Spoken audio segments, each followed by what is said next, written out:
Guys, we made it. It's another Saturday. We made it to it. We could talk about Severance again.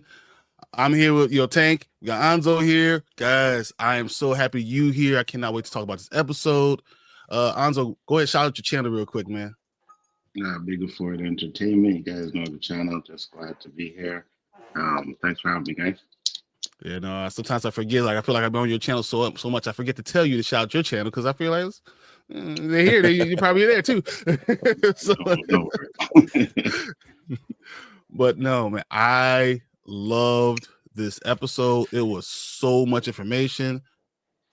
I feel like they gave us a lot, and then they opened up more cans of worms. How'd you guys feel about it? You want to start off, Fonzo? Yeah, it was good. I thought this was a really good episode. I enjoyed it. Mail check went off tonight on this episode. I was like, yeah, let's do it. a little worried. Like, oh, then he went off. I was like, okay. Was it Devour Feculence or whatever? Yeah, something like that. I was like, yeah, that's what I'm talking about. Let's go. We need to make a shirt like that. Definitely, that's what I want. I want that. We can do that this week. We're gonna probably by the time we have this finale, we're gonna have a Devour Feculence shirt. Yeah. Just put, it'd be good, like with a silhouette of his face, but all that's is just the mustache and the hair, and then just like the shape of that. That's a good. That's good. Yeah, so guess what me and Tank will be doing tomorrow, guys? Make a t-shirt. Yeah. No, what'd you think, Tank? I was good. It was really, really good. A lot of surprises. Things I didn't. I'm both good and bad. I didn't think people were gonna do what they did. And very surprising in a good way. But it's definitely setting up the big boom that's gonna happen in the final episode. It's setting it up. I'm worried. If I'm gonna be honest with you, I am 100% worried about a lot of different things. I'm not sure people that we think are good are good. I'm not sure the people that we think are bad are bad. Mm-hmm. I'm not sure we're going to get any of those things. And then I think that the symbolism that was used in this episode is key. And as we get to some of those screens, we'll know exactly what I'm talking about. We got Jeeves in the building already. Appreciate it. Keisha, how you doing? We are good.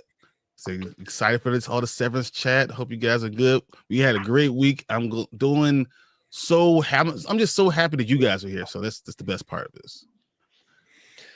Yeah, it's been a long week, to say the least. Yeah. So I love this intro. It takes me back to drive-in theaters. That's exactly what we do. Yeah. So there was a drive-in not too far from where Tank lives that I guess everyone in Illinois went to. So, it was like down. Legit. It was like it was like one of the bigger ones. I don't think anything else like everywhere I went was. I mean, that's the only one I knew about. And there's one way up north, like borderline Wisconsin. Kind of. No, I'm not doing that. So yeah, that sucked. But that's where I got the idea from, was because of the drive-in. I was looking for the time to start the show. Yeah, like 3 minutes. 3 minutes is the stupid song. I was looking for it because it's copyright free. It's public domain because it's so freaking old. So that was one of the reasons, and I thought it was good, like throwback movie stuff. But thank you. I love that about the intro. So I'm glad nothing's wrong with that. I'm sure they had mysterious. The work was mysterious and important. Exactly.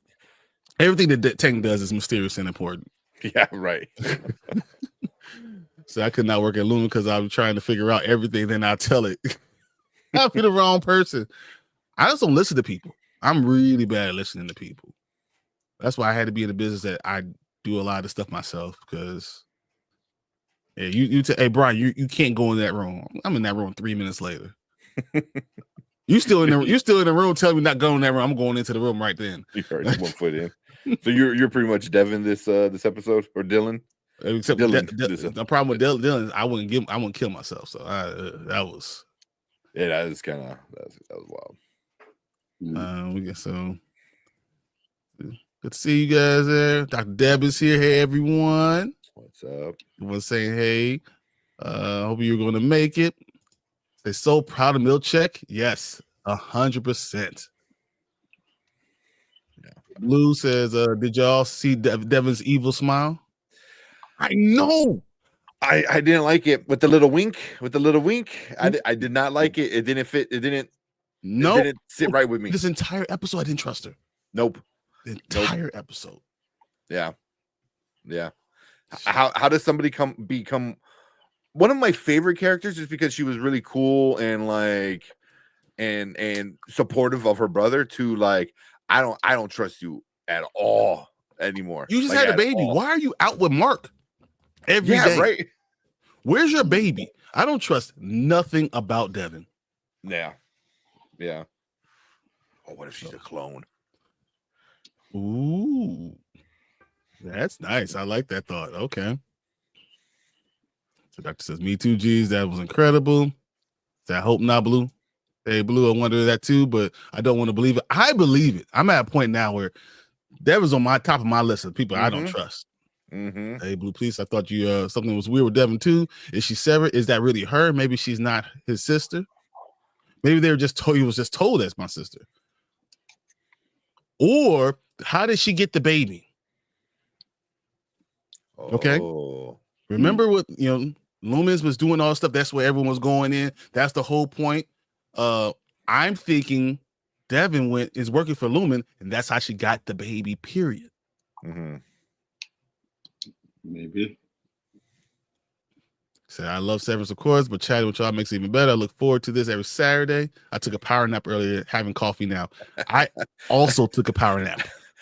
I was debating on whether or not taking some coffee about like an hour or so, maybe 2 hours ago at this point. So I couldn't have said it any better, Keisha. My coffee is hot too. It's a cheers. Y'all see my cup, man? My cup is full of tea, always caffeinated, ready to go, and I got backup just in case.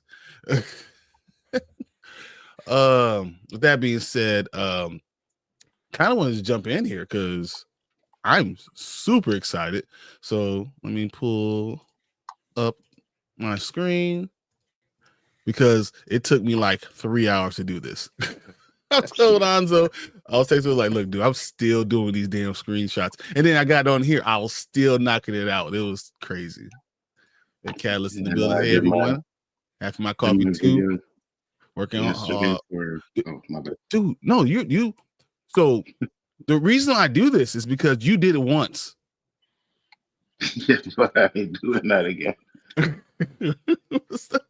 why I was like, "Oh, look, I don't have to see the place right in the middle of the screen. That's so much better. It's not as dark. I can line it up."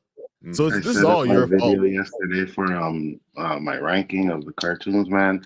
And I was like, all right, let me start it now. Boy, it took me like 2.5 hours to get everything ready. I was like, man, I didn't even want to do the stream after. It takes way too long.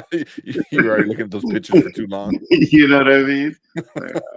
So it's funny because like I watched the episode twice, 2 or 3 times, but then to do the screenshots, I have to watch the episode again. Yeah, and then you have to watch it slowly because you have to stop it, take this picture. I need this one. Rewind, and Exactly. Oh, it's so funny, man. All right, let's see if I can pull this up. Get us in the right one. All right, there we go. This looks good. All right, so I started off with the clock, and I thought this was pretty good. What did you think about the symbolism of the clock and as the time is ticking? What did you think that was really meaning?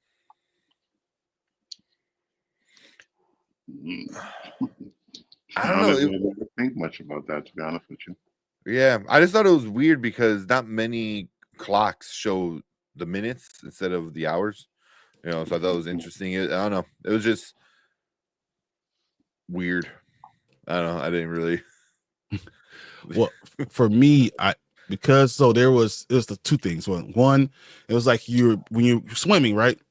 You turn your head to breathe, and then you're going back in, and you turn your head to breathe and going back in. It's like being severed. So you either severed or not severed, like that. And then the clock is ticking. I was thinking that we're coming to the end of this, the end of the season. All hell's about to break loose. We're coming to, hit something hard. Like something's about to happen. So I thought that this was like, hey, timing is in. The time is coming to the end of this. Interesting. But then Dr. Deb said, or Keisha says, special clock for swimmers. I'm saying, yeah. So you were timing is a timing clock for swimmers, yeah. Okay. Yeah. I mean, it makes sense because I know what's her name was swimming, but I'm not a swimmer, so I don't.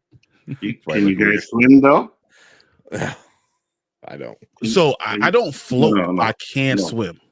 If that makes sense. Swim? Yeah, I can swim. I can't swim. Yeah. So the only reason I swim is because I went to a Bible camp growing up. Same place my mom and dad met. Went to a Bible camp growing up. What they'll do, they'll when you turn 14, they ride you out into the middle of the lake and they throw you in. Damn. Yeah, they said, figure out something. So I learned how to doggy paddle, and then eventually, you got strong enough to swim, and then you wanted to be able to swim back. So right a passage for the camp was you get thrown in the middle of the ocean or the lake, and you had to swim back to shore. It's funny because a lot of Americans I talk to can't swim, and that's why I asked you guys. I'm like, I don't know, it's weird. Oh yeah, you ain't gonna get me. I'm swimming. I won't be able to do whatever it takes to survive. Facts. That's what I'm talking about. Dr. Dev says, "Do y'all?" I got my coffee now. I love that Nightmare Before Christmas one. Yeah, that would have been bam. Super nerd, I know. Yeah. Do y'all think this episode may hit even harder if they given us a couple clips of the main characters over the last 2 weeks? I felt I had to get back into the groove. Yeah. Especially after the last episode. I think more so the last episode because it was just so focused on one person, and that was it. Yeah. I feel like it was a long time since we actually got to be with the group. Experience all of them, the whole group. Yeah. And that saying something like that, there was a part towards the end of this episode where I was telling my girlfriend, I was like, is it just me, or this, especially this season as it's getting towards the end, everyone feels so disconnected. Where in season 1, it was like they're working as a team, they have a plan, they're figuring things out, everyone has a part of their plan. This season is like everyone's off doing their own thing. It was the destruction of MDR. That's what it was. Yeah.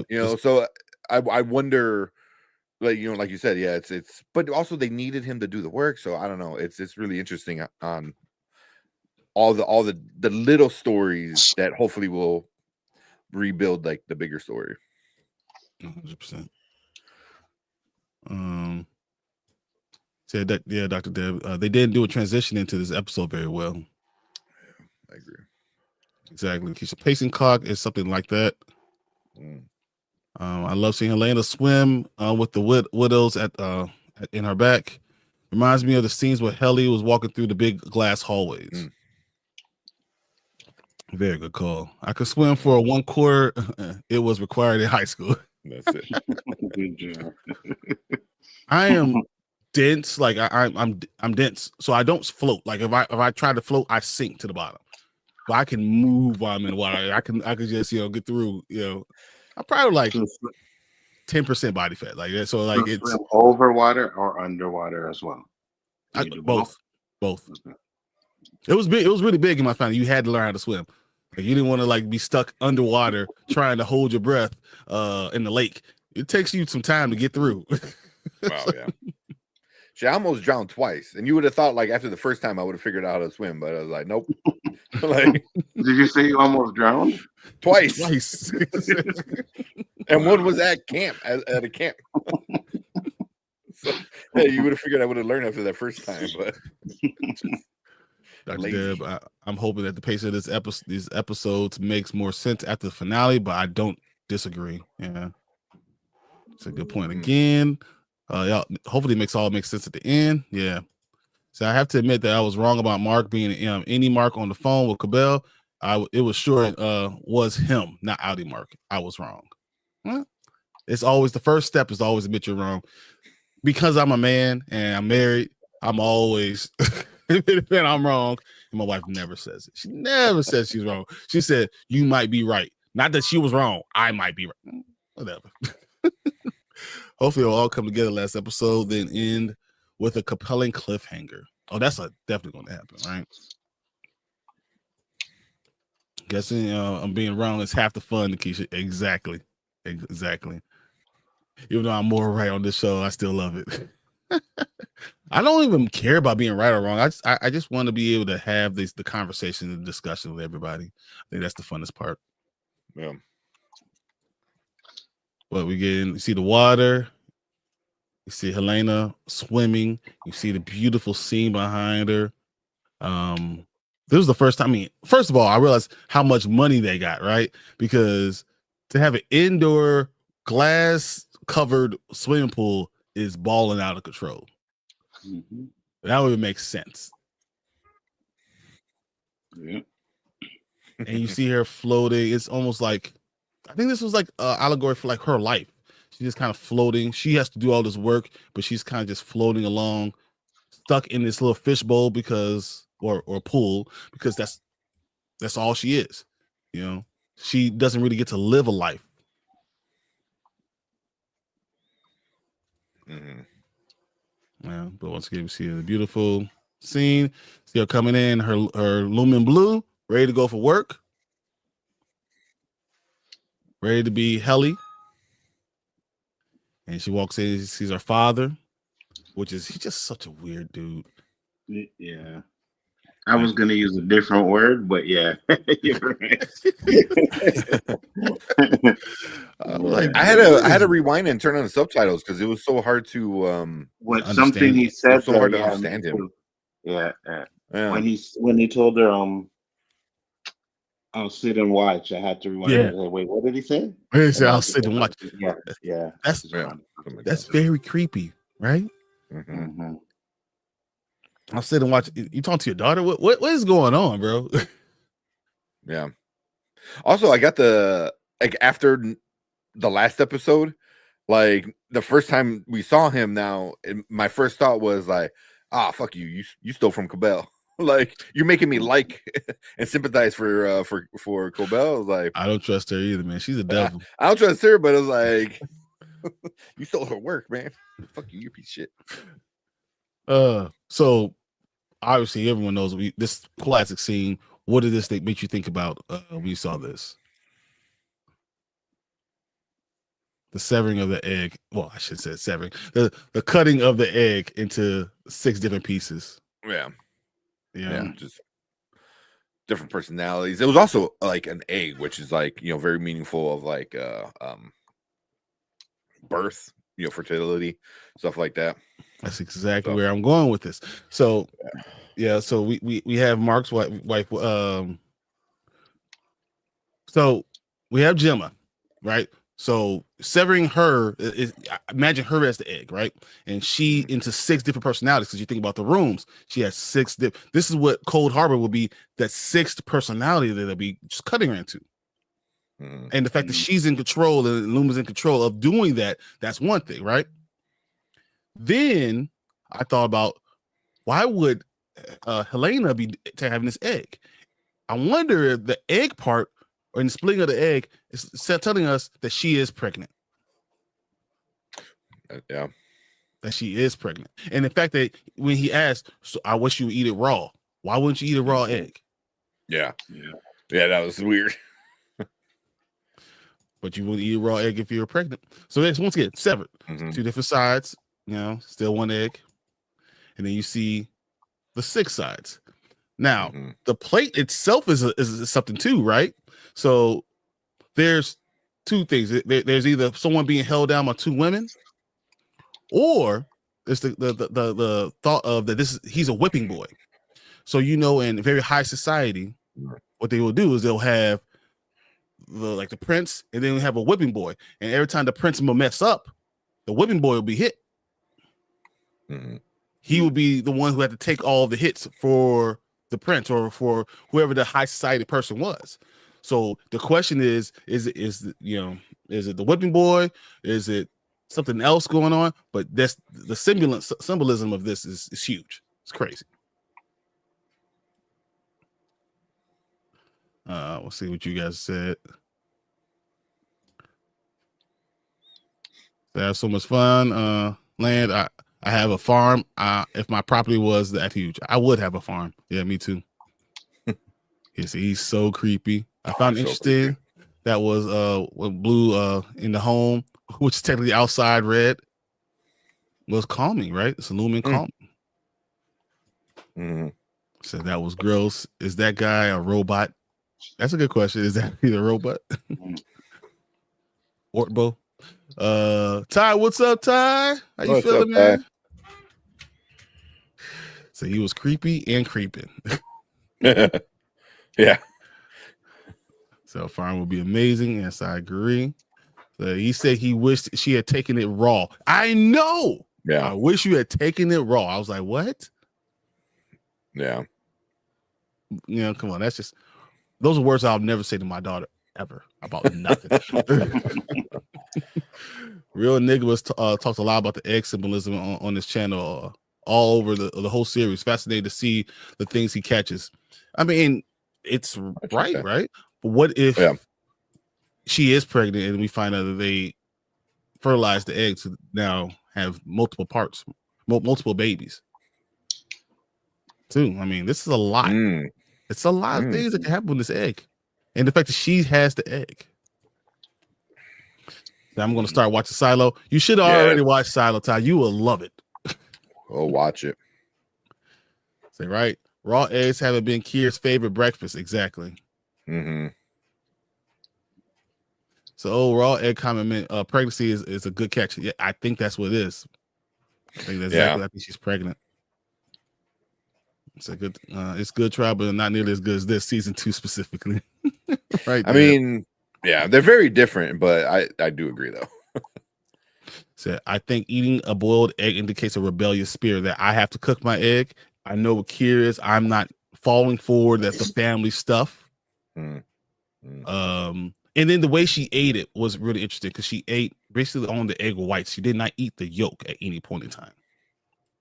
At all? Because I know in the first, like, she cut it, but the way she cut it was like right outside the yolk. Yep, you know? and then she cut it off in the second and third and fourth piece, and it's almost like that she always has to eat egg, and she avoided the yolk.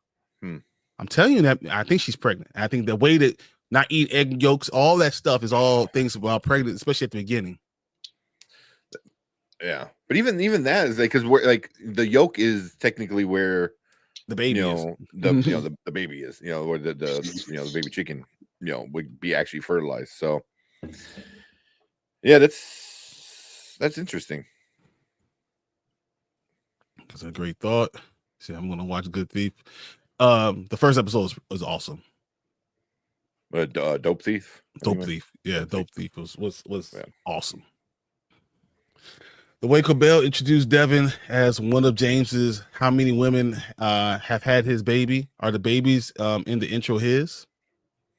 Oh, that's not what I got. The fact that Cobel didn't have to tell Devon about this stuff. I wonder if Devon, that baby, is actually James. Because it's not James, it's James, isn't it? Like James Egan. Just the way she was eating it was bizarre. So on the Keisha, that's amazing. Thought the babies from the intro, all 10 of them. All of them. So when you eat deviled eggs, I don't eat the yellow part. I can't stand egg whites. So wait, y'all don't eat your eggs like that? No one does. I have an egg slicer. I don't have an egg slicer like that though. That does like cut it from the top. It always cuts it from like kind of the side kind of thing. That's like little like coins, which I think that's fun. That's very strange for me. I just eat my eggs. Yeah. He's just so weird looking. Everything about him doesn't look like father. It looks like grandfather or old goat or something like that. I don't know. I don't know if I got a picture of her actually eating the egg, but yeah, no. No. Then, of course, they're driving her into Lumen in the car waiting. And then you see how close they're actually living to Lumen in this picture. And you see where it is, and you saw that. I loved how they did it, where it's like almost like the company is hiding the family, and like how, I don't know, it's like just like that, it's like it zooms out where the company tank, the water tower tank, Mm-hmm. is blocking it, and then you kind of like realize like, oh, they live like right there, like legit right there. Outside, right outside. Yeah. They know they can get there at any point in time. Yeah, but it's like the company is just a facade for what's really behind the curtain, which is the evil, crazy, family. Yep, agreed. See the way he moaned a little when she ate it. Ugh. Yeah. Oh man, that was nasty. Yeah. So he likes to watch him moan. Oh my God, his daughter. Is it his daughter? Is Elena his daughter? Especially when we get to the end of the episode, we'll talk about that. So here's James Egan, a bust of him. And we get Milchick there, and we start to realize what's going on. Eustace Wang, A Year of Vision, James Egan, Wintertide Fellowship. And so she's definitely got her fellowship. She is going to be banished. The islands that she's getting banished to is like the northernmost place. Yeah. Near the North Pole. So far. Yeah. You ever been like in the army and they're so pissed off that they said, we're going to send you to Timbuktu, or we're going to send you to, I don't know, north of the North Pole. So Milchick got mad, gave her the fellowship. She couldn't even finish the quarter, and he literally sent her to the North Pole. That's messed up. He's getting his payback. You only could push him so much, man. You only could push him so much. Although I did feel a little bad. I'm like, you're picking on a little girl at this point, but yes. But still, I still kind of like smiled. I'm like, good for him, like, because effort. And the immortal words of Anzo, F them kids. F them every day. She was so sad because, once again, she thought she was staying to the end of the quarter. And he was like, nah, you're leaving today. And the way he described it was, your bed at home will be moved to the North Pole. You are no longer going to see your family. A bus is going to come get you from here and take you there. You're done. That was really, really messed up. Mm-hmm. That's it. So that's his daughter, though. That's crazy. I agree. I was surprised that they named a real world location. Yeah. Those islands. I thought it was so clever to Miss Wang use Miss Wang all as a way to tell apart the Cobel story. Exactly. So using it now is kind of you can mirror it, and you can look at Cobel's her bust says something totally different. Mm-hmm. But the way this wording was more about like the one that her aunt got. Yeah. The one that was posted on the wall. Yeah. So Keisha says after confrontation with Drummond, I think it was Miss Wang that complained of Milchick using all the big words, but Drummond instead. So it wasn't her at all, and he kind of set her up like it was her, but it actually was Drummond saying it because he wanted. It was a level of superiority that when we get to really made me feel good that he let it all out because he just wanted to pretend like he was superior than him. I wanted to hold it over you. I wanted to be the big man and hold you down. So I loved it. But this little girl is looking like, looking like a little child and being sent off to the North Pole because he thought she messed with the wrong thing. Then he tells her, well, you need to have a material sacrifice, right? He says, take out your game. The only thing you got. Places on a little white napkin.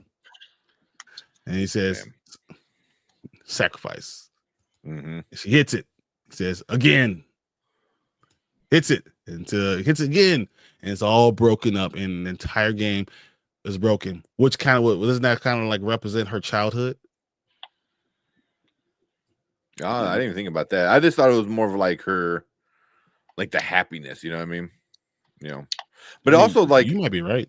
Yeah, but also it was like isn't that like one of the Egans or Kier or whoever like the little person, because it's like the gray hair. So I was wondering if I like think that's Kier. Yeah. Yeah, I wonder if that was like anything, but I took it more as in like he took away her happiness. He took away like the one, like obviously physically took away the one thing she enjoyed, but also like by him pushing her out early was also like, yeah, no, like anything that you did enjoy, I'm gonna make sure you don't anymore, or you can't.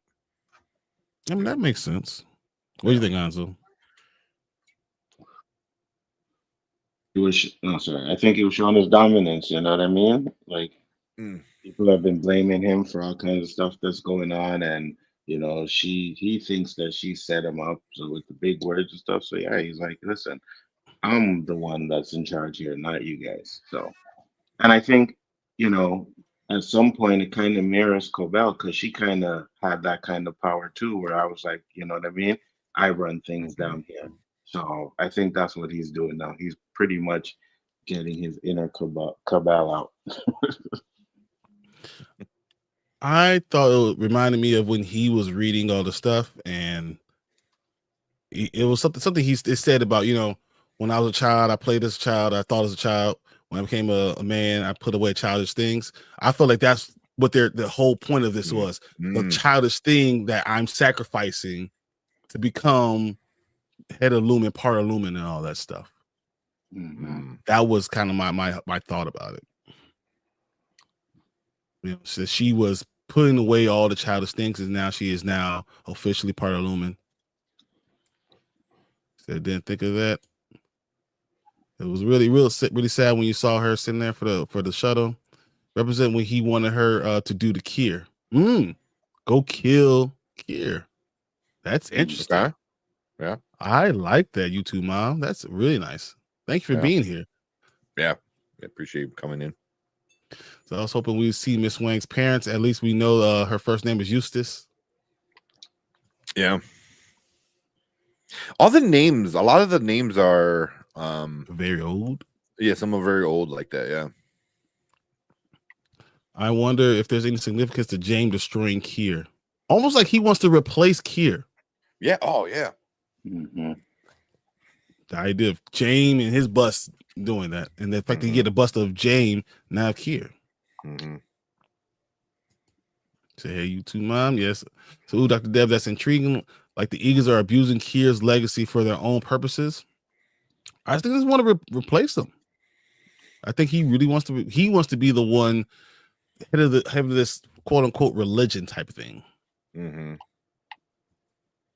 It makes me think of how fake religious people are with the Bible, or the twisting their own nefarious purposes. It happens all the time, unfortunately.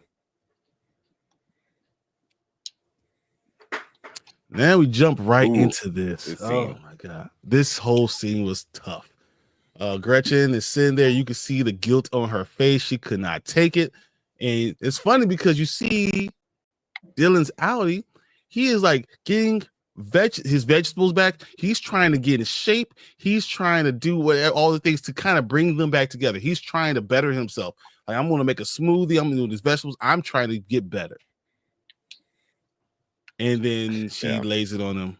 I kissed your outie or any, which is such a weird thing to say. But it's just, I kissed your any. Well, no, she said I kissed you, right? Or she said the other you. I forgot what she said. She said your any. I went back to Lumen and I kissed your any. And he said, what? And at first he didn't go like over the top, but then he was like, the more he thought about it, the more he was like disgusted. Like, how dare you? And then she said stuff like, he's like you used to be. Yeah.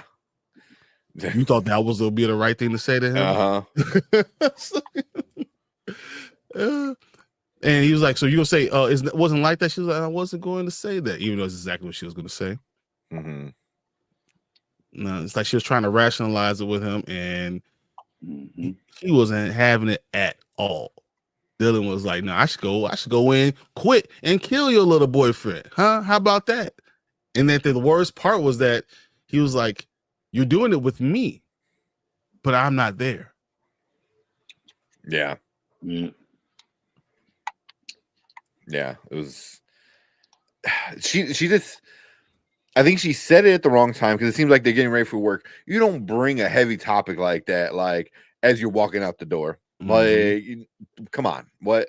And then two, it's like, then everything else you followed up was just bad. It was come on, man. I mean, but it's funny because she said your innie is like how you used to be. Now Mark's innie seemed to be very similar to how Mark used to be when he was with his wife. A lot more open, like chipper and just happy, kind of, just less on you. Yeah, just way less depressed. Just way less. But I mean, you could have said, right? Because the innies don't have to worry about everyday life type of thing. You know what I mean? Just go down there and go to work. So I'll be like, how many bills you pay, bro? Yeah, exactly. Yeah. They're not going to have that depression. They're not going to have all of that stuff. So yeah, they're definitely going to be different. So yeah, even that, like talking about like how many bills you pay is like 0, but I make all the money so the bills can get paid. You know what I mean? So it's like even that's like because he walks out the door, he goes, "Oh, I'm going to go to work so I can make money for the family." And it's like, but you're not making the money because you don't know what the hell you're doing. You're making the money for the family. Though. It's still him. But then it's like if you want to start like getting mad and like like start splitting hairs, it's like, well, you're not making the money. Just saying, any Dylan's making the money for the family. Any Dylan can't get there unless Audi Dylan drives him there. Yeah. I mean, that's why they're two of the same coin. You know what I mean? It's I ain't sharing my wife with two of the same nothing. with you? Yeah, with me? No. You better. I don't know, man, because it's like if I was asleep and I woke up, I'd be like, okay.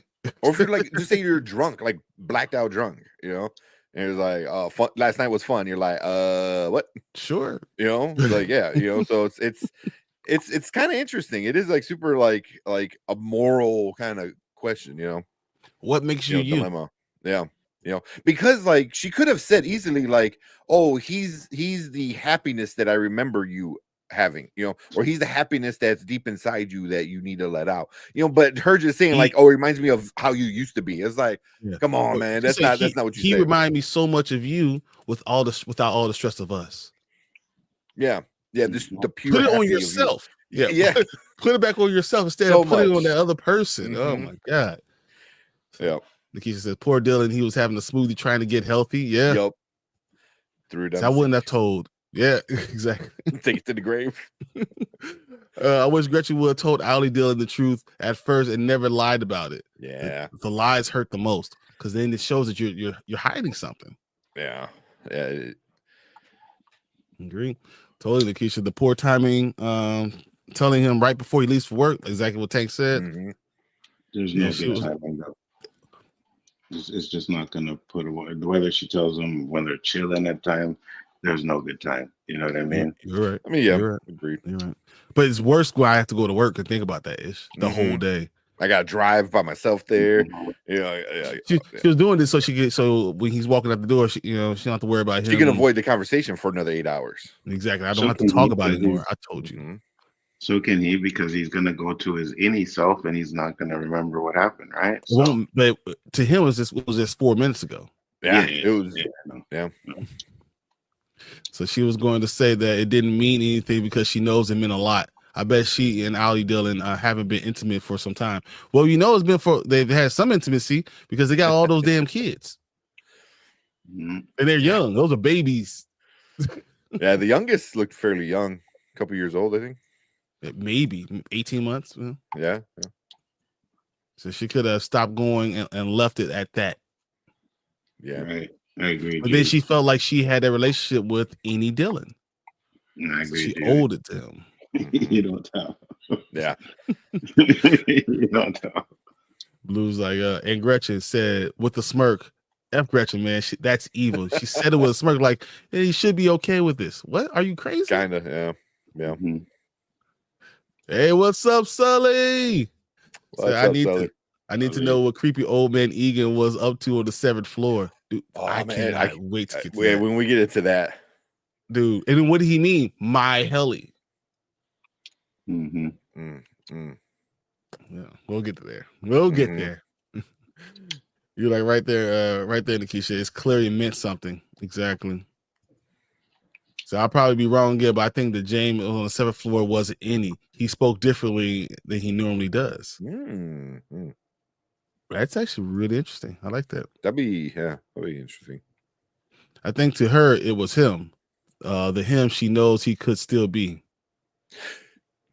Jeeves, that's a great way to put it. It's like because when she says it's who you used to be, it doesn't mean it's a different person. Like it's the person like that she still loves. You know, like I this is I you still before love you. all the stress that we have. The reason I love him, it's nothing physical. There's nothing anything else.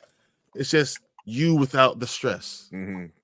The him she knows he could still be. That is a great way to put it. The him that he was is what she said, but the him that you could still always be if you didn't have the stress. I like that. That's really good. That is really good. Yeah, I think she's wrong in every way still, but yeah. I mean, she should not have done it, but yeah, she did that poorly in every way. Exactly. Definitely sparks of interesting question. Is it cheating if it's with your husband's any? Technically, probably no, but I doubt anyone wouldn't be upset. Yeah, no. If we're going to be intimate, I need to remember a little bit. Look, you got tape? Can I get something? Can you show me something? I gotta know I was there. Give me a proof, a scar, something.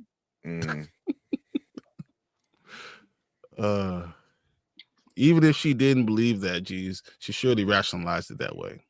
Yeah, that's exactly the big thing. So all I know is all the versions of James Egan are late for their funeral.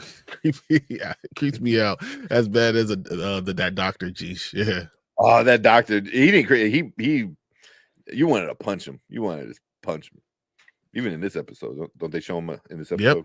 Yep, definitely do. He's the one that calls that it's 9 o'clock. The numbers ain't going up. He's still staring at her. Like, man, she got some problems. So it reminds me of Rick in the book, The You Are. I'm starting to realize that Rickon is not the problem. Oh, jeez. They're not late for their funerals. That's hilarious. That's funny. All right, so now we jump to Dylan. I mean, from Dylan to Irving. So we already had Helena, then we went to Dylan. Now we with Irving, and Irving comes in, and you see the dog looking like that. I've been like, bro, radar. What the hell, bro? This scene, this triggered me. It was so creepy because I don't know if anybody has a pet and a pet has ever done shit like this. Just stares in a black kind of dark corner where you're like, what the fuck you looking at? You know, and he just looks at you, looks back at the corner. I was like, stop. I might have to go get a fucking exorcist. Like, stop. Man, I'm about to go get a gun because you know me, I don't deal with ghosts. Oh man, and this is what it reminded me of. I'm like, what the fuck is he looking at? Because then like he looks at him and then looks back. I wish you could play it because that is the freakiest shit. Is when an animal does it. Because like when but the way he's sitting, he's like, yeah. And he's so old. It's such a good little dog, such an old man dog. But oof. Dude, what kind of guard dog lets a dude walk in the house? Unless he knows him.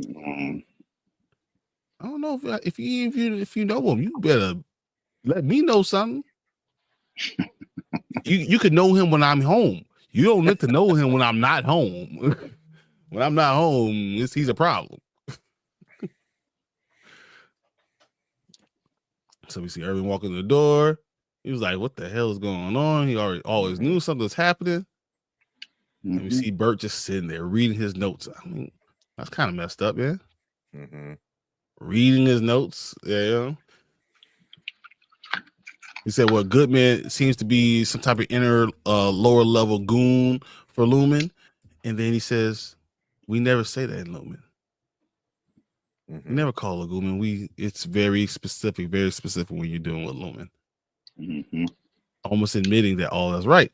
And Irving tries to say, no, I don't believe that's what's going on anymore. I don't believe it anymore. And Bert's like, you probably should. And it's just Christopher Walken, like season 1 was great, but now he's doing this version of Burt. and it's just like only Christopher Walken could be this weird, scary, like, Dude, I was like, "Where's my gun?" And the dog's still looking. That's why I was like, the dog was. And when he was like, "You want to go for a ride?" I was like, "No, I'm good." Yeah. I'm like, "Hey, let me just go grab something real quick." Ain't going nowhere. No. Go get my chest, and then 4 shots later, you want to go for a ride, Burt?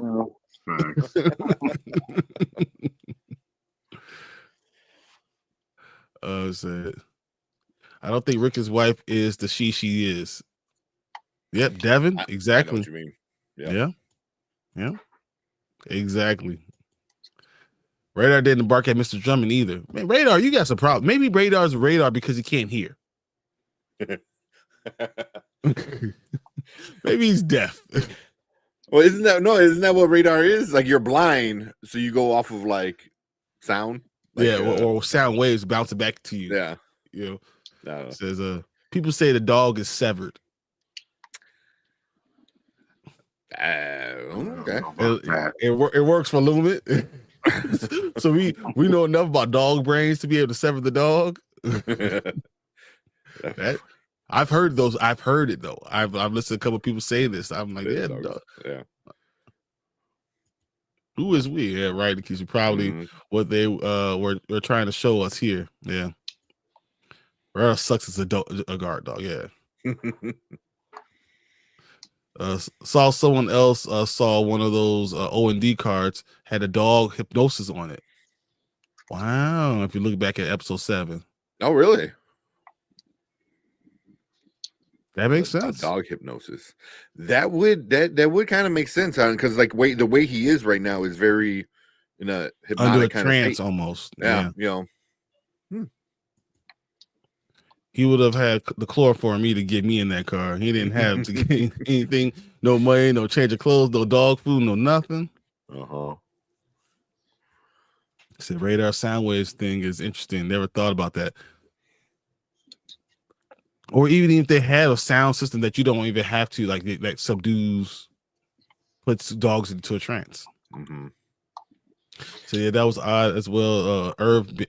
Bit recognizing that someone has gone through his stuff while at Burt's. Yeah, he did not notice that anyone went through all this stuff. And he's a military guy, so a military man would usually figure that out, right? Yeah. Well, we never saw the outcome of that, right? Because this is the first time we've seen Irv since he left the dinner, right? Yeah. No, we didn't. We never seen what happened after that. We never seen if he got home or when he got home, what he did. So yeah, we don't know. Yeah. We also don't know who Irving was talking to on the phone still. Yeah. Yeah. That's why I don't think this is the last we've seen of Irving. No. No. So he's going through all the notes, and this is where he kind of opens up to saying, "Yeah, I worked for Lumen all those years." Yeah. Well, I forgot who said the we, but or Dr. Deb, like that we was definitely like the company, The company, we. Yeah. And Irving looked scared, but also not wanting to hurt Burt. I would have put 2 hot shit shells in Burt. 100%. 100%. You're in my house. I ain't home. No. Trespassing. Exactly. Trespassing. The difference is he's in love with him, but his innie's in love with him, not the Audi. Exactly. So that's why I'm like, if I put 2 hot shells in you, man, this is it. But I mean, later on in the episode, when we talk about it, I don't know, man. There's still like some kind of attraction, to. I mean, you to see each how other, close they get in the love. It almost seems like love, willing to risk their lives for each other. So I mean, even at this season when Melchek tells Mark, the stuff that you feel at work being severed is going to affect you in the Audi. So I'm like, was that a lie or is that kind of real? Because it seems like all the emotions have been going through past. And if anything, we learn with Gemma's one is like there's certain things that carries over. I think so. Yeah. Even when with Mark's Audi and Helena. There's something there between them. Yeah.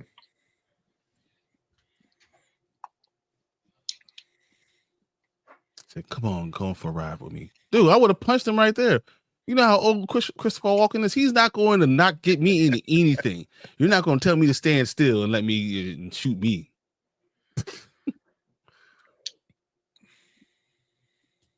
Said Irv got caught up. He sucks too. They still need to explain the goats too. They do need to explain the goats. I don't know what the hell's going on. I think it has to do with cloning. Yeah, same. But you know, they should need to let us know. I'm afraid the train ride leads to death, not kindness. Burt said all he did was drive. He drove him as usual and said the train will take you as far as you can go, as in it was death awaits. That's not how I saw it. I saw that he was trying to let him go. He was put himself in that in at risk. No longer, you know, you go as far, never come back here, because I'm gonna tell them that you're dead. Don't ever come back. I do like that interpretation though too. I think that's a good way to think of it. But did anyone else think that when he said all I did is drive them there, and then maybe he drives somewhere, and then the other his other Severance, like he split into three, his other one took over and did all the killing. So there's only one part of Burt that kills, one part of Burt that only drives. But the one who drives is the real Burt, knows something else happens. Yeah. He just doesn't, he never did anything. That would be interesting. Imagine like this, like crossing a bridge, and that bridge is what triggers that, you know, other innie, you know, and the other innie is just like so used to like, hey, you know, we're driving, there's somebody in the back seat, you kill him and then drive back. Because imagine if you like drive and then somebody's in the back seat, and on the way back, there's no one in the back. There's no one there anymore. So you're like, exactly, something happened. All I do is drive, but once I pass this line, I'm a killer. Yeah. It probably takes him to one of those houses where his innie comes out. You know what I mean? Well, he tortures their ass and kills them there. He has nothing know anything about it. And as he said, they believe that the church's belief is that every innie outie, every part of them is a different soul. So you can be good in one soul and bad the other, and still go to heaven, or that part go to heaven. Yeah. The love transcends severance. Yeah. Which does that not make a little sense? Because like you think about your you know, the back of your mind, if your thoughts that's not really on the front of your mind, you still have that love for certain people. When you go to sleep or you dream, do you dream about your significant other sometimes? You know, that love, even though it's not really there for them, is still there. And that's what I think what a lot of this stuff is going to be. Even when Mark is talking about when he's kind of coming together, I think it's going to be like he will remember it as if it was a dream. So each side will remember what happened as if it was a dream. Yeah. It won't just come flooding back like that, but it'll be like something that you remember, but you remember the dream now. Irv was in too deep. He just wasn't good enough at his job. You can't let people just come in your house, man, let you know all the secrets. Hoping I'm wrong again. So it says, I understand that Luna wants Irving gone after finding the notes in his house, but it seems a little weird for me that Burt would be the one who they send to make him disappear when he's not that imposing. Yeah. I mean, but also what makes Burt what he is, he's not imposing, but he's the one that will kill you. You know what I mean? Exactly. Over there, 100%. Well, you send someone who's imposing a lot of times, they stick out. If you're seeing a cold-blooded gangster there, you said Drummond there, like everyone's going to see it. Oh, I saw him. Yeah. But also, unassuming old man. Yeah.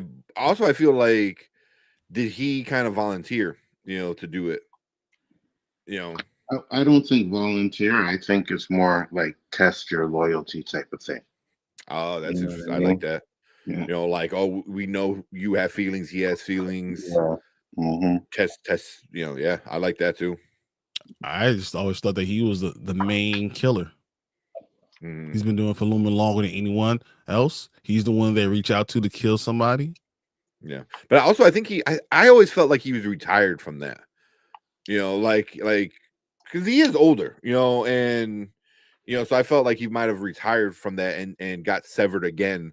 You know, assuming he was severed already, but severed again, became on the floor. You know, doing the artwork and stuff like that. Like that was his other retirement. You know, kind of to keep him clean, quote unquote. You know, and then he can go retire and then go away. But obviously, he ain't going nowhere. Yeah. Well, No, also I'm it could sure be just he's for not the us. only killer that Lumen has, though. Mm-hmm. You're probably right. They probably have way more than him. Oh yeah. Well, it's for us though. Seeing Christopher walking in a gangster type of role, being gangster as hell. I think that's just for us to watching, understanding who Christopher Walken is. Yeah. A great point, Sully. I'm pretty sure Irv was there to spy on Lumen. We'll find out who is in the next season. Yeah. Double cross, double. Someone said a bell dinged when he got on the train. Oh, That might be big. I didn't catch it. I gotta watch this episode again. That would be huge.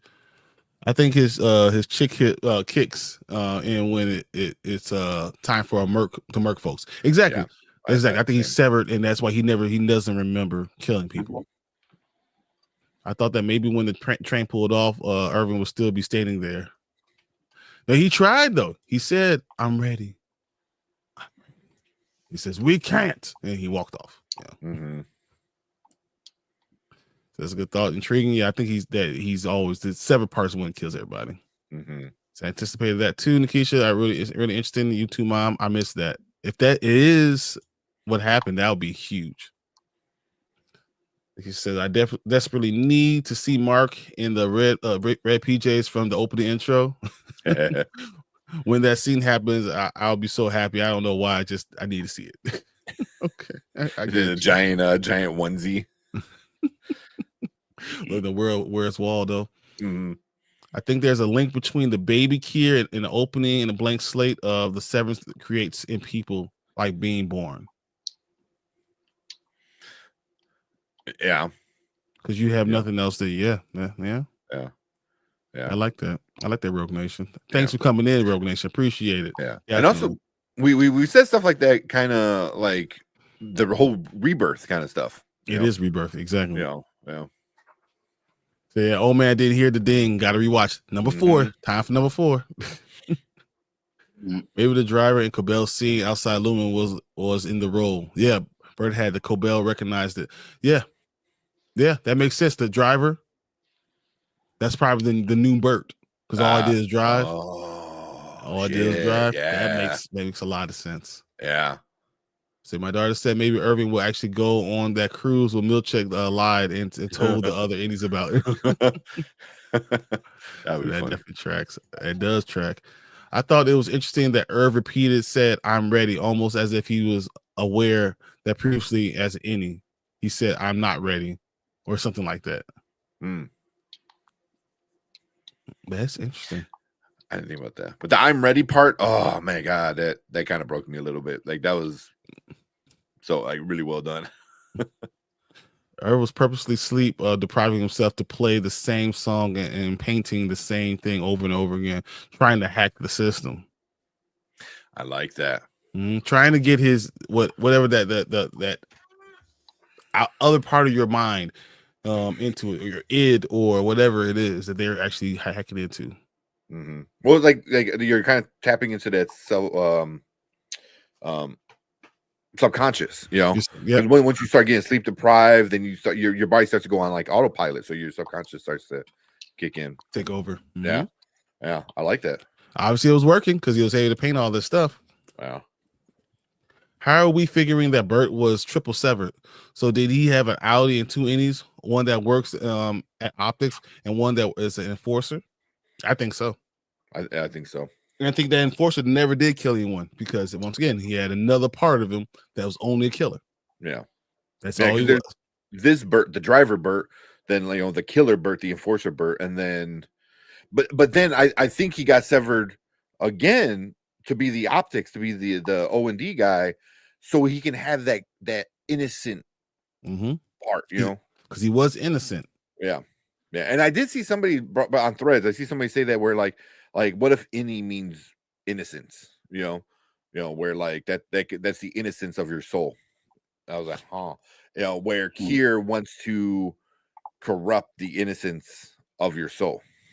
So that's what the whole Severed program is finding a way to corrupt innocence. So I was like, yeah, there's something to do that's with interesting. I mean, I was like, okay, but I mean, but it goes back to what Burt was saying was with trying to go to heaven kind of thing.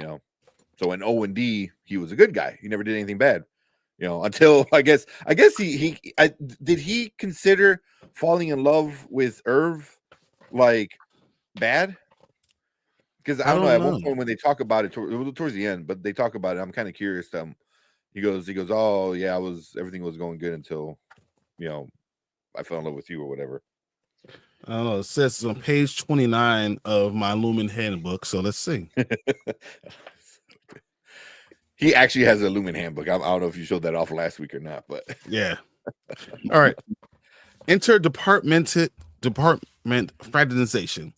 All members of each of the departments on the severed floor are encouraged to stay within their designated departmental area only.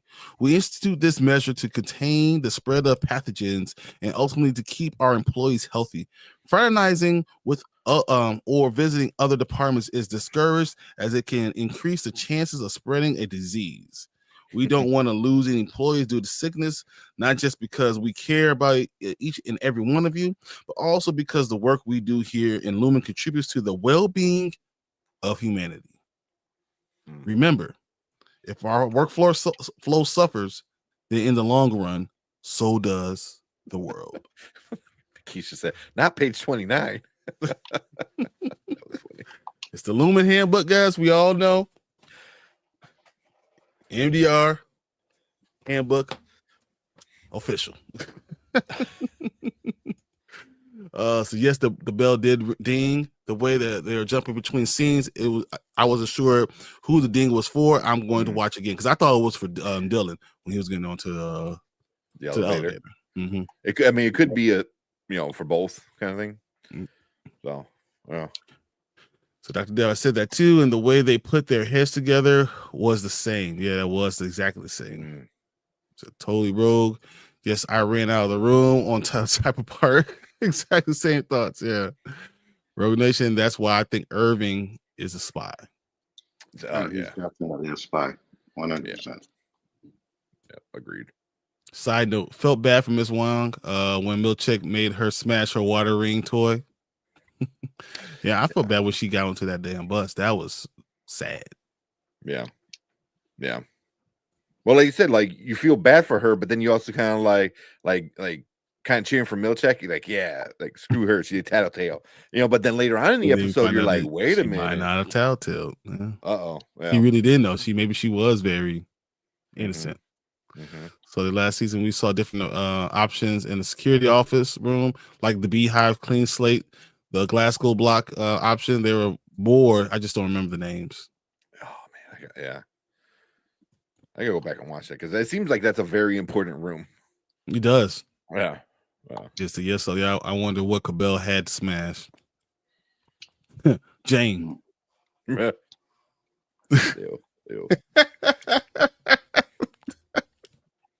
Oh, I think that's true. I'm about to jump into the rabbit hole of these theories for the rest of the night with this.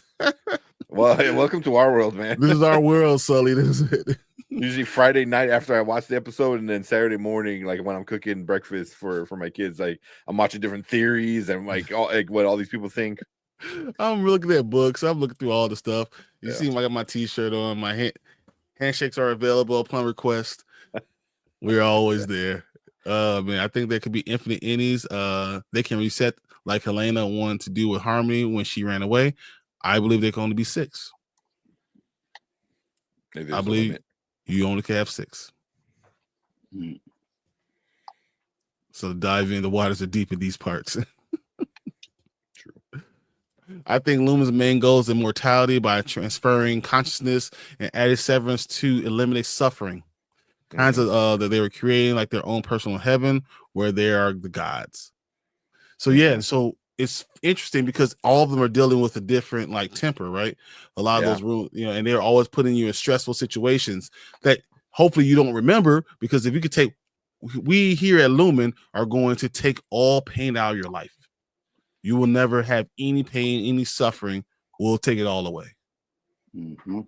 Not realizing that your enemy will only have that pain and suffering then. But they're not important. Mm-hmm. Yeah, I'm just thinking about that. Like, that's fucked up.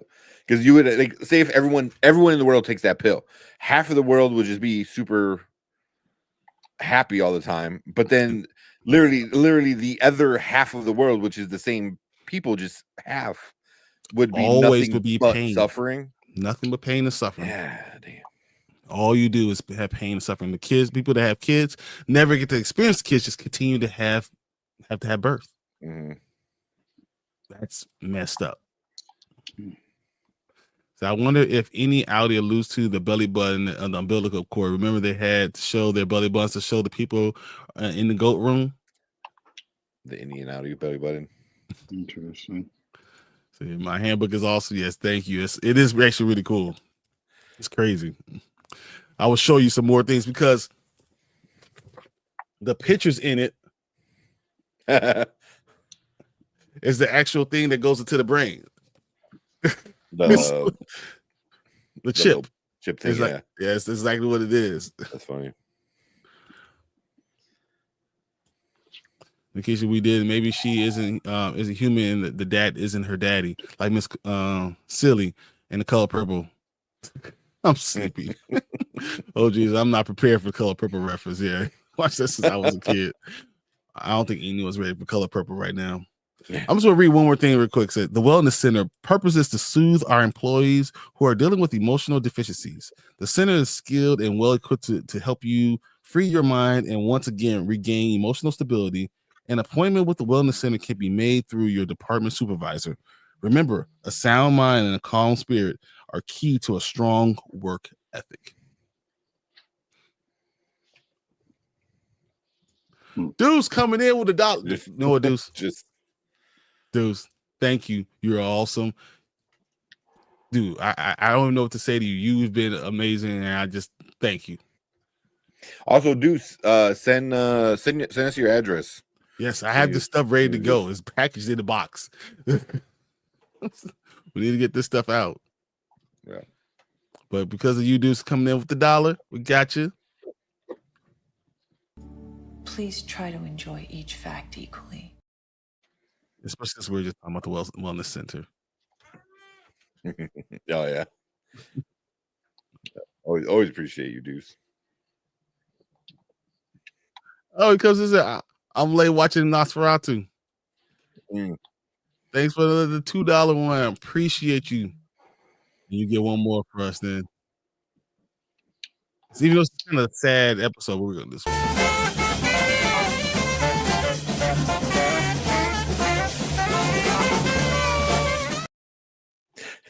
That's how he should have walked away from drumming.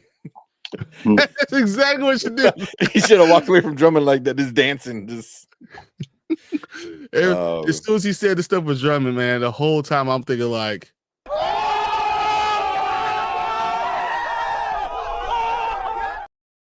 yeah. It's the whole thing.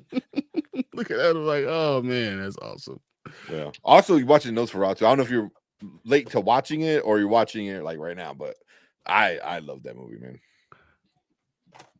I really love that movie. It is not a wow. Deuce, thank you, man. Another one. Oh man, we got one more, and then we'll get back over here. But Deuce, you're amazing, man. Thank you so much. Yeah, I'll give you some white boy dancing.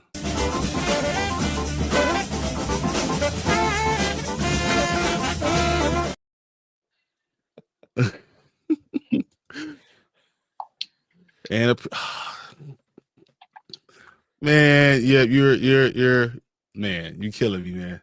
I know. Thank you so unbelievably much. You're just so awesome. I gotta say it. Yeah, you send us that email address, man, or send us that address to our email. You about to get Nosferatu now too. I got 2 of those too. So you got 2 of those. It's like, oh man, right. I was watching it the other day. It's so good.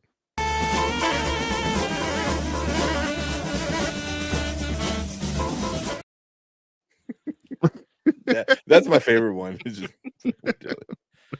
but yeah, Deuce, thank you so much. What was that, like 15, 17, $18? $18. Thank you so much, Deuce. You definitely get a movie for that.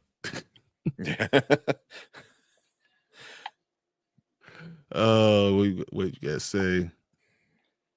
Say, here you go. Deuce Falco is also mysterious and important. Oh, that's awesome. Yes, I agree. Yeah, these super chats are mysterious and important. That Very character important. reminds me of the clip art thing they used in Microsoft Word. It would help make your resume. Oh, I can't remember what it was called. Oh, that little paper clip thing. Yeah, no. I forgot what it was called. I remember what you're talking about. Was doing the works. It had a name. Clippy. Yep. Is it Jesus? Yep, I would have died laughing if he danced away from drumming. Just isn't it? Oh man, these takes offense at the dancing. Yeah, offense at the dancing. Yeah. Look at you, dudes. Awesome supporting the guys. You really are awesome. If we're gonna do whiteboard dancing, could we find some Channing Tatum for Magic Mike, please? That's for a friend.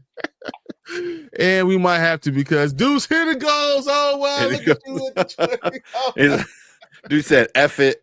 I'm already 4 for 5. Might as well go 5 for 5. Oh man, you are so awesome, Deuce. Yeah, you are the best. Super appreciate. Well, we'll do 2 of these right here.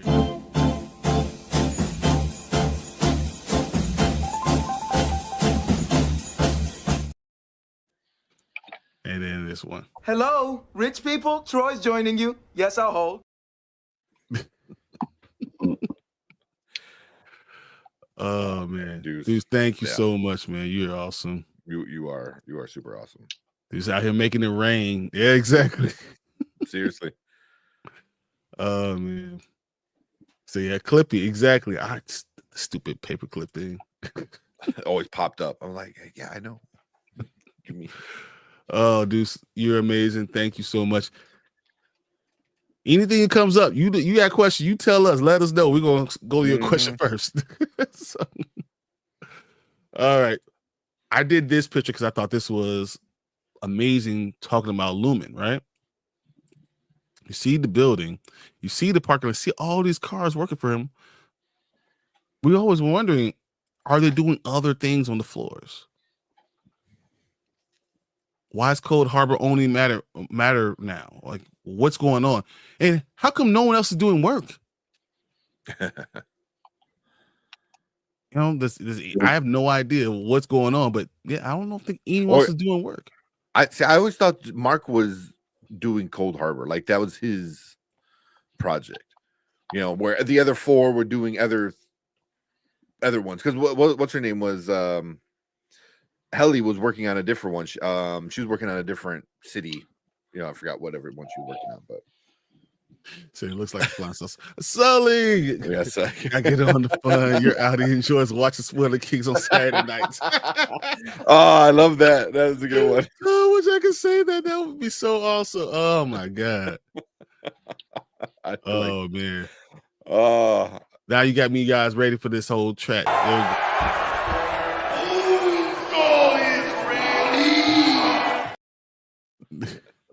And one more. Holy shit, that is crazy good. That was gonna be bonkers. It's so great because Take has the same outfit on. I just love doing it when he has the same outfit on.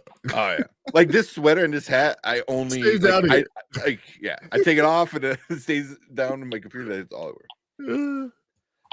Oh, you guys are awesome. Thanks, man. Thank you. The chick reactions are real. I do like that. I don't even remember what the hell we were talking about. I don't remember. It was. I think it actually had something to do with sports. It was on our old channel, and then Martin called it. Yeah. I would have to ask him what video it was from. So that looks like a flying saucer. It really does. It's weird. It looks like an emblem somehow. I was getting like a weird face because you have like the two eyes on the side, like a nose in the middle, and then like a mouth and kind of hair. But it's also could be like a double face. You know what I mean? So if you look at it from either way, it's gonna look the same. You know, You remind me of the butterfly effect. What? Or like because you're like same on both sides. So once again, like a butterfly is exactly the same on everything on each side, just like the whole Whoa. Deuce. Oh, nice. Deuce. Yeah, come on. And man, wow. You're legit gonna like, man, no. Dudes, oh my god, that's huge, man. You are amazing. Honestly, that is, I can't even put into words how amazing this is. Like there's no video. I want to make a video just me watching you do this. Matter of fact, here, this is what I want. This one right here. This is perfect.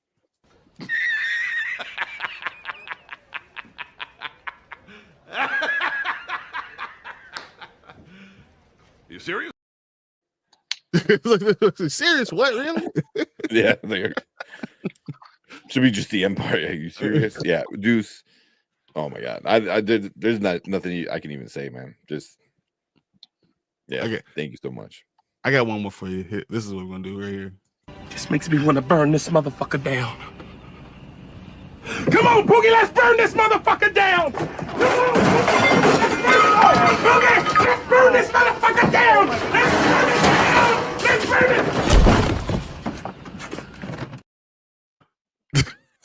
it! I didn't notice when he throws down that like tray of buns or whatever, he hits the dude in the back. Like he throws it on him, like it hits him kind of hard. I noticed that this time. But oh man, that's unreal. You guys are unreal. This entire chat's been unreal. You guys are amazing, honestly. Yeah. Oh my god. So that's why I love the chat. Everyone is supportive and cool. Y'all have already called out a special place in all YouTube chaos. No, you guys are the special sauce is you guys 100%. Yeah, it really is. Like all you guys coming in, hanging out. This is why we come in and I'll spend the time doing all this stuff. Mm-hmm. And no, Deuce, we cannot. Yeah. Please try to enjoy each fact equally. Cannot. Sorry. Just can't. Yeah. Yeah. Double it or give it to the next guy, Deuce. It's on the loose. Yeah. Deuce. Yeah, Deuce. Yes, Deuce is definitely. like, geez, man. So that's incredible. Yeah. I miss Thick Anthony Anderson. Yeah, that was a long time ago for you. Hey, you got diabetes, man. You gotta do what you gotta do. Oh, did he? Is that why he lost a lot of that weight? Yes, he lost all the weight because he had type 2 diabetes. He wanted to lose. That's why he lost all the weight.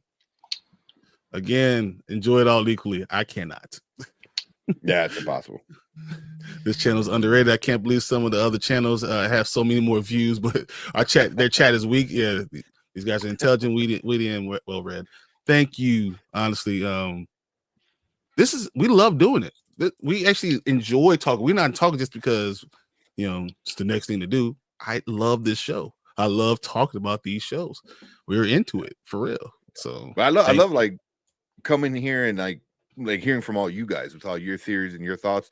Like that's what makes it like it's fun with just us talking about it. You know what I mean? Like, but adding you guys in and just hanging out for a couple hours, like, yeah. Severance is top tier. It really is. It is 100%. Yeah, it's so good. So I thought of even remember so you see both sides are the same on each one. So it reminded me of the Severance. They look exactly the same, Mm-hmm. you know, in the middle, and they're creating two parts exactly the same, almost like it's a mirror right in the middle. Yeah. Which is very much like Indianality. Yeah. This is how you know I've been like a super nerd. My first thought was, if anybody ever seen One Piece, there's a character named Law, and his logo it's not exactly this, but it is like a face with like little things around the end, and that's the first thing I thought of. I actually know what you're talking about, so yeah, you are a nerd. I am super. And I miss watching One Piece, man. I got all caught up, and I'm like, oh, know what I do now. It took you only a year and a half.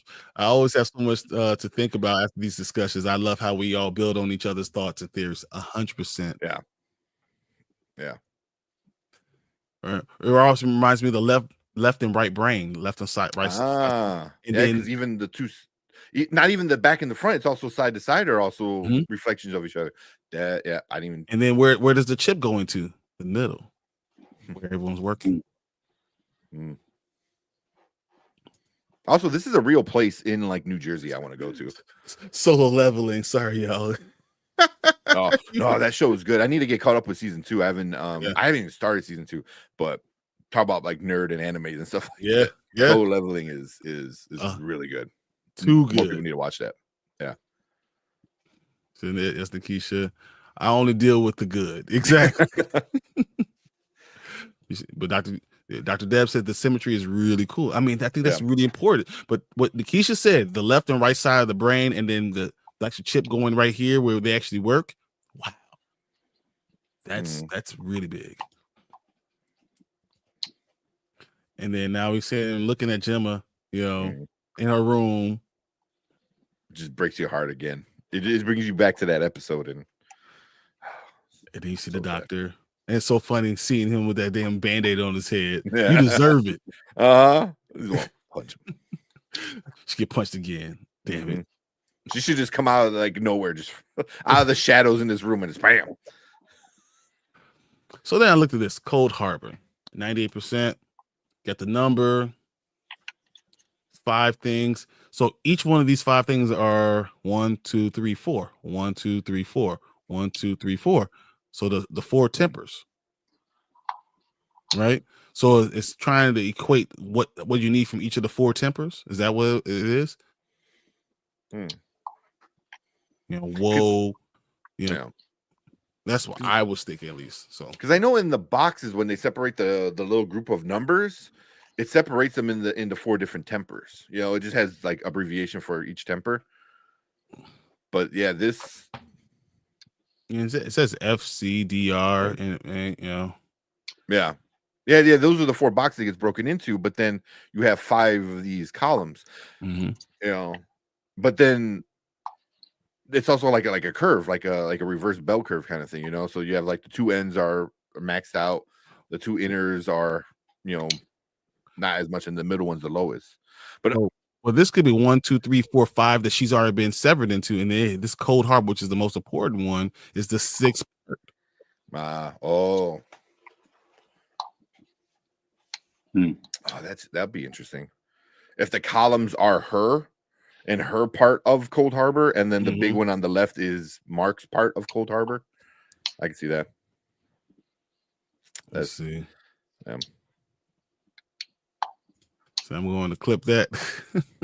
Even the staff Band-Aids are black versus Mark's, which was blue. That's 100% true. The Lewin Band-Aid made me laugh. He got a Band-Aid, but Mark got a piece of tape. My daughter was upset at that. 5 brainwaves, 4 tempers in each. That's it. That's what it is. 5 brainwaves, 4 tempers in each. Yep, that's it. The attention to detail and the underlying meaning of this show is on another level. And the fact that they're able to figure this stuff, so it takes us this time to figure this out. They have to write it and make it a bit seen to be that quick. Dr. Deb, I didn't even think about the Band-Aid color. Nice catch. And the total number of mysteries is crazy. Yeah. Okay, so get a call. The numbers haven't moved. What's going on? So Drummond calls Milchek and says, "Hey, what's going on? Where is Mark?" He's like, "He could be late." She's like, "Look, this is supposed to be a stupid, momentous day for us, and you need to get him. You need to find him, and get him in here." And so, of course, Milchek's trying to figure it out again. Now, Helena comes up with Helly now, who's running through because she's so excited because obviously Mark wasn't there the day before. It's the second day. She's looking through. She turns on the lights, and once again, he's not there. Not at his station. And we see Mark, passed out, saying, so she said, "Are you okay?" So I'm fine. And she's like, Devin says, am I me or am I a copy machine? I thought that was kind of funny, kind of witty. Yeah, that was funny. But the whole time, it seems like she just seemed different this entire episode. So they're driving down these winding roads, get to a spot where he said they're going to meet. You see Milchek calling, and she says, "Ignore him." Right then, Helly comes in. "Where's Mark?"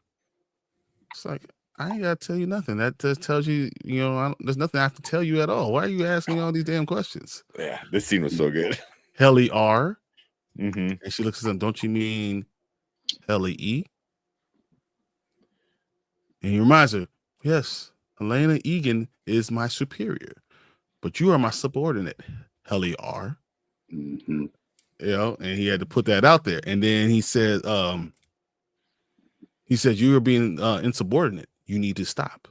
And she's like, she said, "You're being insubordinate." She was like, "Yep." What you gonna do about it, basically? There ain't nothing you can do with it.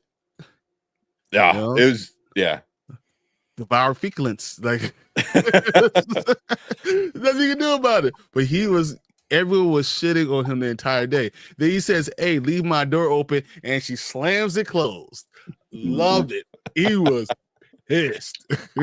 Yeah, but I thought that was like the best thing is like, "You're my subordinate," and she's like, "But I know who my Audi is," and it's like, "They ain't shit you can do," like, because she knows she can do whatever she wants. She knows that. Because what are they gonna do? You gonna fire? What are they gonna do? Yeah, like, yeah. So,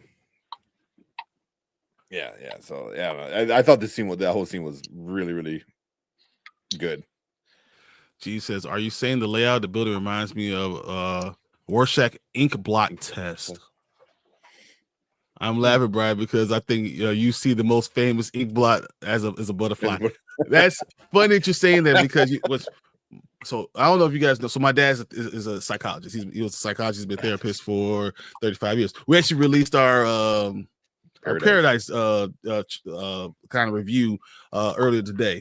And but yeah, he's been doing the ink block test on me since I was like 9. I remember being in the living room doing those type of tests like I was 9 doing that. So like 35 years of like doing this stuff, like it's like ridiculous.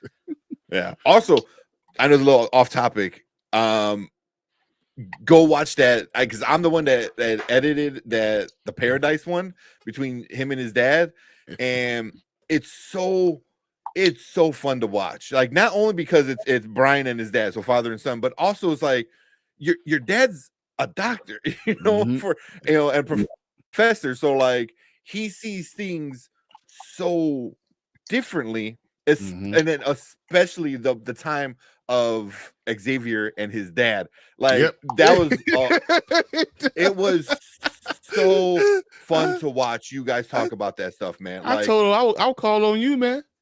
It's that was so fun. It was so good, man. I love Dr. Waller. I love your dad. He's so fun to talk to. But like the conversation between you two about like a very interesting show like Paradise, it was great because you could tell when it was like father and dad and like like doctor, Yeah, it's so funny because I know how to push his buttons. I being his son, I can't help it. I've had experience of doing these things, so my dad's pretty awesome.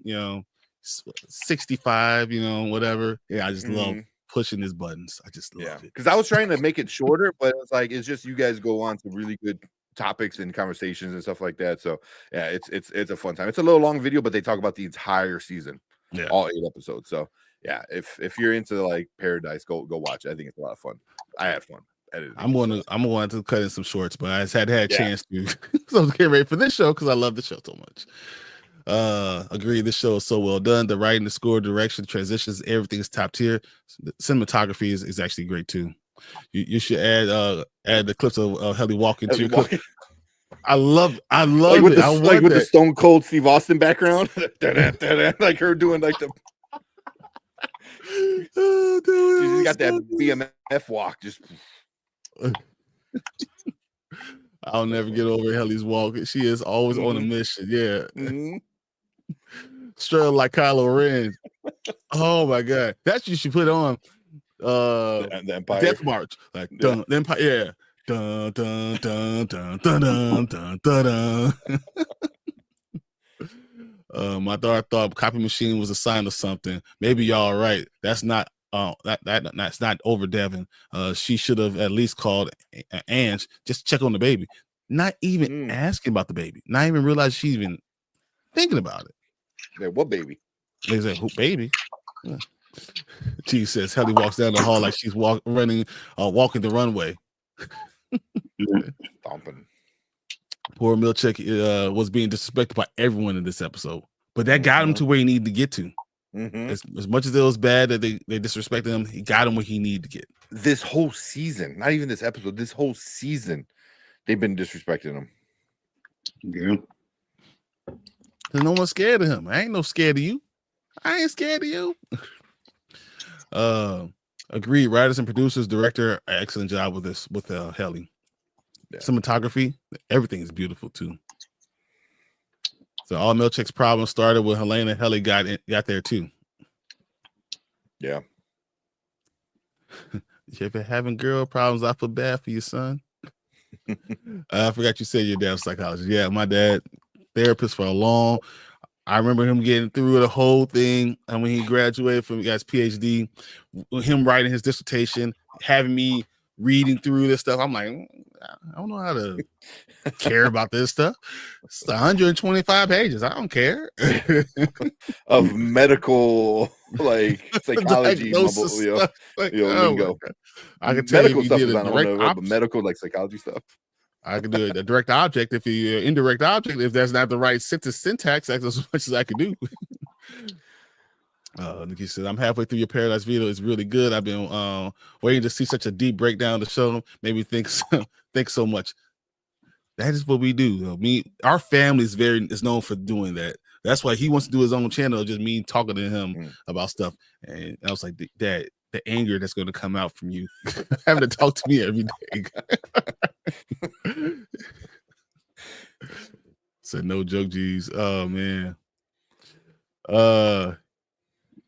They said Dr. Milchick is like Rodney Dangerfield in this episode. He gets no respect. Exactly.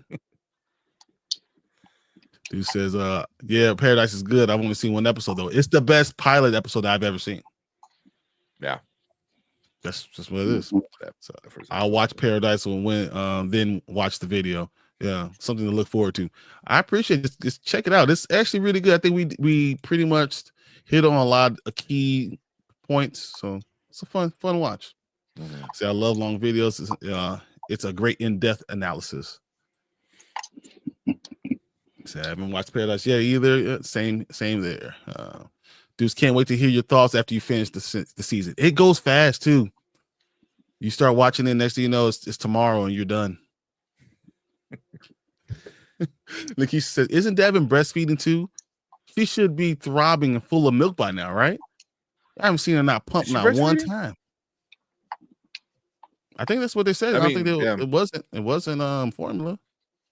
And if you don't pump every like 6 hours, you're going to be in trouble. Max 6 hours, man. You might need to have some hot towels going on, man. It's a great point, Brian. He need to get where he is now. Exactly. They need to push him to where it was. Yeah. What's next for y'all after this show? We've been talking about that. We're going to figure that out. There's a lot of different good. We could go to another show, or we can do some older shows. Like we're talking about Supernatural, because I love Supernatural. Mm-hmm. So we'll talk about that. If you guys have ideas or suggestions, let us know. Yeah. Oh yeah, for sure. I think Milchick is the best actor on the show. He's gonna blow up from this show. I think hope so. I think he's gonna blow up. Yeah. He's really good. I started following him on Instagram. Oh, really? Yeah. I would do that. Dude, we could get him on. I would. Oh, that'd be epic. Die. Just like, what? Oh, that's crazy. You sing that song. I wanted to make YouTube short when we got to 99 subs to say, yeah, I got 99 problems, but subscribers ain't one. But we said, no, we're going to make sure we're going to get you to 100 right now. But I stopped myself from embarrassing myself that way. You know what? I sing all the time just because I don't even care. It's fine. Yeah, but I enjoy your comments. Yeah, definitely. Say, oh yes, Nikisha, great point. Thanks. Okay, do finish eating on the mic? Yeah. Do finish eating on the mic? Damn. Yeah. I know he's talking about Anzo. Okay, I got you. I will definitely hang out and talk Supernatural. I'm gonna do you on Netflix. It's the finale season. I've been the final season on it. Yeah, I've watched all of it. I know you ain't. All right. So now Gretchen came to talk to Eni Dillon. This is probably one of the saddest things ever because he seems so happy that she's there. He's excited, and he said, I told my husband, and she's like, well, he should be happy for us, right? He's happy that you're finally happy. She said, that's not how things work. And he's like, she says, I can't be here. I shouldn't have ever come here. I need to leave. He's running after her, and she's like, what are you doing? Said, no, I love you. You don't seem to understand. My life didn't start until you walked in here. And you start to realize as Eni, he's never had a connection with anybody. Mm-hmm. This was his first time he ever had connection. And what does it mean to live? What does it mean to be alive? A lot of times that is to have that connection with another person. Mm-hmm. Also, just even more basic than that, what is it to be happy? I mean, the dude was happy when he got like a finger trap, as one of the prizes for doing his work. Yeah, that's 25% complete. Finger trap. That's right. You got the book right there. Oh man, but that was his like happiness in the first season. Like he's so past that now. He's so far. Like you can't just go back to that. Like, oh yeah, I'm getting a picture. Like they can't measure up to like being in love. Yeah, they have the actual once again that one-on-one communication. Mm-hmm. That's what he's coming to work for. Yeah, it's heartbreaking. Yeah, it really was. Seems like Helly will be going to Gemma's area in the finale. Maybe she will go into Cold Harbor by mistake. Oh, that's really big. When we get to that point, I have a few things to say about the end of this episode. This is the saddest thing. Yeah. This is what I was going to say. Gretchen is dressed for a funeral, ironically, since Eni Dillon was trying to quit, so therefore died. And she was trying to stop Audi from killing Eni Dillon. So, right, so sad. But instead, Brian, does the handbook describe what each perk is for? Yes. So 10% complete, you get Lumen Pencil Eraser. 25%, you get Lumen Finger Trap. 75%, you get Music Dance Experience. 100%, you get a caricature drawing. A caricature portrait of your whole family, of your whole team. The team. A refiner who performs exemplary work will be designated refiner of the quarter by their department chief. This individual receives a complimentary waffle party, as you remember. And that was his goal, right? For the first season, I want to get the waffle party. Yeah, that was Dylan. How freaky you think the waffle parties get? Had Dylan stayed there longer.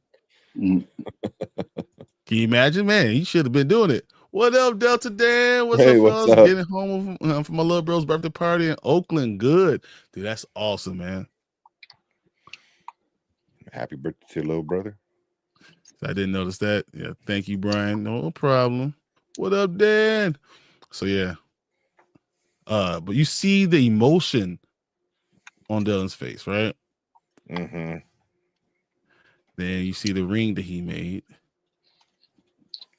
Bro, And like, when he made the ring, it was out of so the finger it was, trap. And you see Gretchen just. oh wait, what was it out totally- of the finger trap? It was out of the finger trap. That's what he Oh, made. that's even more painful. Like He cut the I finger trap didn't off the even jewelry. know. I didn't even know that. So when I brought up like his old happiness was the prizes that he sacrificed that for Yep. this happiness, Yep. I didn't plan that. That was because I didn't know that was out of his finger trap. God damn, that's So Gretchen is heartbroken. She is literally sad. I gotta give it to the actress because she did it. Yeah, that was real tears, and you see him asking her to marry him, and she walks out, and he yells, "Gretchen!" Like it was painful. I was like, "Oh my god!" Oh, even seeing him right now just breaks my heart. It was tough. It was And he's looking down at the ring, and then you see him looking and talking, explaining to Helly what happened about everything, and she was totally understanding, right? No problems at all. She understood what was going on, and then he went about being asked her. Like, so you said, basically, hey, we're different. Why would she treat you like that? And he took offense to talking about Gretchen, so that's why he wanted to hurt her. He said, "Oh, really? So what are we then? Because we didn't even know that you and your Audi were switched. We had no difference, right? We had no idea." You know. Then he said, she said, "Well, Irving did." And then Dylan said, "Mark didn't." Yeah. Yeah. That was the cherry on top. Woo! And then he said he's ready to he just wanted to hurt somebody. And when he said that, the look of her face was so taken back and hurt. That was epic. Oh man. And he kind of left. You see her, she's just deflated. He literally deflated him. He deflated her and then walked out. Yeah, it's just. Nikisha says, "I told my kids that I need all the Severance merch for my birthday." The ring being made out of the finger trap is so layered. Yeah, I didn't even know that. That's man. Yeah. What's up, Ace? Thank you for Hey. jumping in, man. What's up? The pain on his face said it all. 100%. So good to see you, Ace. Finger traps grab hard the more you resist. Woman really messing with the indies' heads. Mm-hmm. Totally, Ace. Hey, yeah. See you. Breakpoint, Rogue. You guys are awesome. But ladies don't care about that.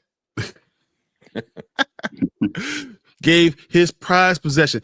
He only owns so much stuff that's only his. Right? Yeah. Dylan doesn't have anything that's only his. Because the clothes he has, everything, even his badge. Even the clothes ain't even his. Yeah, because that's the Audis. Audis. Yeah. Mhm. Yeah. So the badge, the Audi puts the badge on before he walks upstairs. There's not much that just belongs to any Dylan. Yeah, it's whatever prizes they get.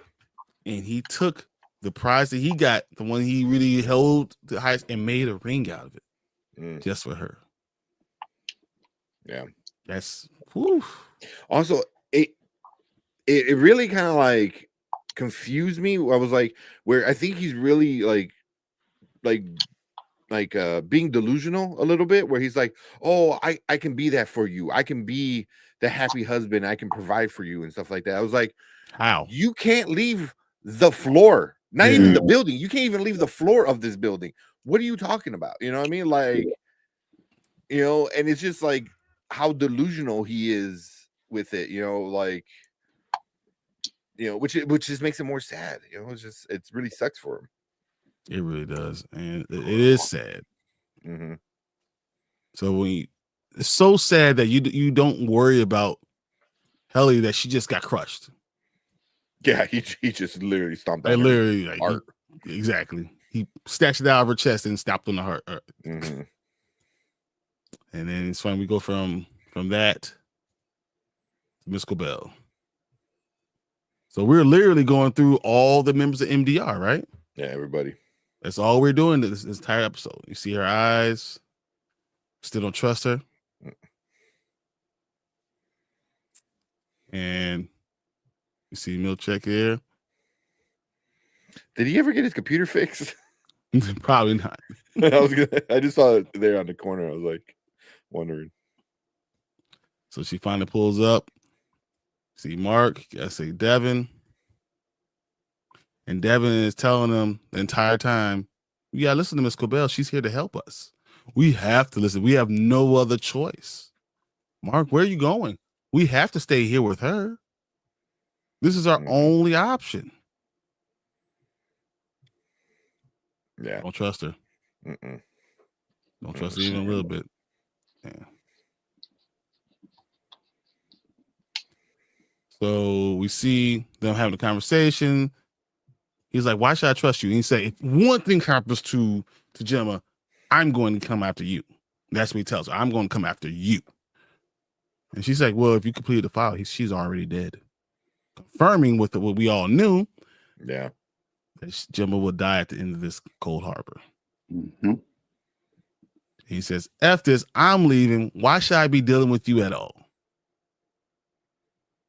But once again, Devon is over there with her. Mm-hmm. I don't get it. So I don't know. Something's wrong with Devon. It's exactly what you guys are saying. So I'll say, go back to that last one. Yeah, even like towards the beginning when we first meet Mark, you know, when they're in the car, and he's pissed. He's like, we gave her everything. We told her everything, and she didn't give us nothing back. You know, and that pissed me off because I was like, why would you tell her? You know, why would you tell her? But yeah, I mean, if Devon's in his ear, like saying, like, hey, tell her everything, and he's already legit messed up in the head, you know, then you know it's easy to manipulate him, I guess. But that pissed me off a lot. Totally saying delusional and naive. Yeah. Remember their innocence. The innies don't understand. Yeah. They're very primal. Everything is primal. Like, you know, it was like, I love you. You love me. What's the problem? It was like, exactly. The world? Like, what are you talking about? The rest of life? Yeah. The kids? Mm-hmm. So thanks for subscribing, Rogue Nation. Hey. Appreciate you subscribing. Appreciate it. Definitely do. Yes. Thank you. Thank you. Dude says, of course, Seth got his computer fixed. I mean, now he did. Yeah, this crap with Devon is so off. It is. What's so off just didn't feel good at all. Just something is wrong with Devon. Mm-hmm. From the time even where Gabi was there and she wanted to call you wanted to call Ms Cobel, like why? Or Selvage, I think that's her name when she said that. Why would she want to do that? Why can't you just trust what's going on with Gabi right here? Mm-hmm. Instead of the person that you know lied to you for months. Are you think do you think we saw the last of Rogabi, or is she gonna come back? I think she's gonna come back with Irving. Ooh, I like that. Yeah, she's coming back. Okay. Rogue Nation says Cobel on a mission to finish her life's work. Everything else is secondary, even the Egan. So I think she is on her own team. Facts. Yeah, that's a good way to put it. Yeah. So I was skeptical of Devon in the first season. This season, I let my guard all the way down, and now she's so off. I don't think it's Devon. It's the Devon we know. Yeah. I wonder how long into the third season before we get to see Ragabi. I think we see Ragabi at the end of in the next Next finale. episode. Mm-hmm. Not only do I think that's happening, I believe it's possible that Devon is another one of Burt's. What do you mean? Like, works for Luma now. Oh, she's another person that works for Luma. I don't know if she's a killer, but she definitely works for Luma now. Yeah. Her being where Irving would make sense. Yeah. Yep, season 3 is Cobel. Yeah. I hope that's the case, Jeeves. I hope it's not too much Cobel. Like I don't mind her as a character. I think she's an interesting character, but I don't want to see her as like you want the main character still to be the main character. You know, I mean, Mark is the main character, but I think everything revolving around what's happening to Mark. You know, even when he's not around. You know, so yeah. So I love to see Ragabi and Irv together. Same. That'd be cool. I know that was their plan from the beginning. Mm-hmm. I wish I could do more of this walking. Could have gotten there to show her walk. Yeah. Walking, her hair bouncing in the wind, blowing. It's like it could have had a cape on as she was just walking, flying for the background. It goes to the hang in there poster. That's such a good poster. She picks up the note. You see the elevator in the dark room. It says, turn. I don't know what dad is. First turn right. I think it's O&D. Oh, O&D. Okay. From O&D. First turn right and at the hall, turn right, then turn right, then turn left along the long hall, and then turn left, turn right, turn left, turn right, turn right, turn left. How many damn turns are there in that freaking office? Mm-hmm. You know? But I think it's meant to be on purpose, right? I mean, it sounds like it's this. Yeah. It's going through an entire maze. A maze that just keeps going kind of in like, well, I don't know if you follow it, how it is, but it just seems like it's just massive maze where like they don't want you to find these other places, you know, and these other places that they found, it seems like were just by pure coincidence. Like the goat thing was just pure luck, you know, them just wandering around. So. And then we see Dylan walking around and trying to figure out what his next move was. What can he do? What can I do to snatch some semblance of life for myself? Now we see Irving in the car with Burt. And this is when Burt tells him, hey, I only drive people places. I've never done anything wrong. I've never done anything. Well, that doesn't mean anything, Sever. Yeah. So now we jump back to Dylan. And you see any resignation request form. What's that? What's the last one? With the S? Is that shame? Shame. Loneliness, guilt, fatigue, anger. Is it boredom? Yeah. I don't know what that one is. Anonymous. Annoyance. Yeah, that's the one. He checked all of them. Signed. It said you don't have to do this. Done. It says, is there anything else? Your key card. Thank you. Oh, he puts his arm out to like hand it to me, and he's like slams it on the. Yeah, it's the slamming of the door with Heliar. You know, that was the end. That was the point, because you looked at him. He was like, "Oh man, you could go sit by the elevator and sit and wait." Yeah. Mm-hmm. And Miss Wong says, and this almost broke me a little bit too. Mm-hmm. She said, "I'm sorry, Dylan. Dylan, I wish I would have what she said, facilitated better for you." Yeah. And then, you know, and she said it with like a tear in her eye. Mm-hmm. Because it's like she knows that Dylan basically would be dying, and because she blames herself. And he says, "It's not your fault." In his best Robin Williams voice. But also before that, Melchek was saying like, "That's enough," you know. And then, I think he said that's enough, and then he answered like also another sign of disobedience, but also, like Melchek is trying to like stop trying to connect to them. You know. So we got. I don't trust Gabi. She bails so quickly after Mark's surgery before Devon actually called Cobel. No, Devon had already called Cobel twice. Mhm. Yeah. I think we found that out, right? Gabi reminds me of the five from Umbrella Academy. The first two seasons, he stayed dipping off. That's a good one. Sure. Yeah. Like she did her dirt and won any excuse to get out of there. I think she just doesn't trust Cobel. And I think it's for a good reason. And she's going to have to come and save Mark, I think. Yeah.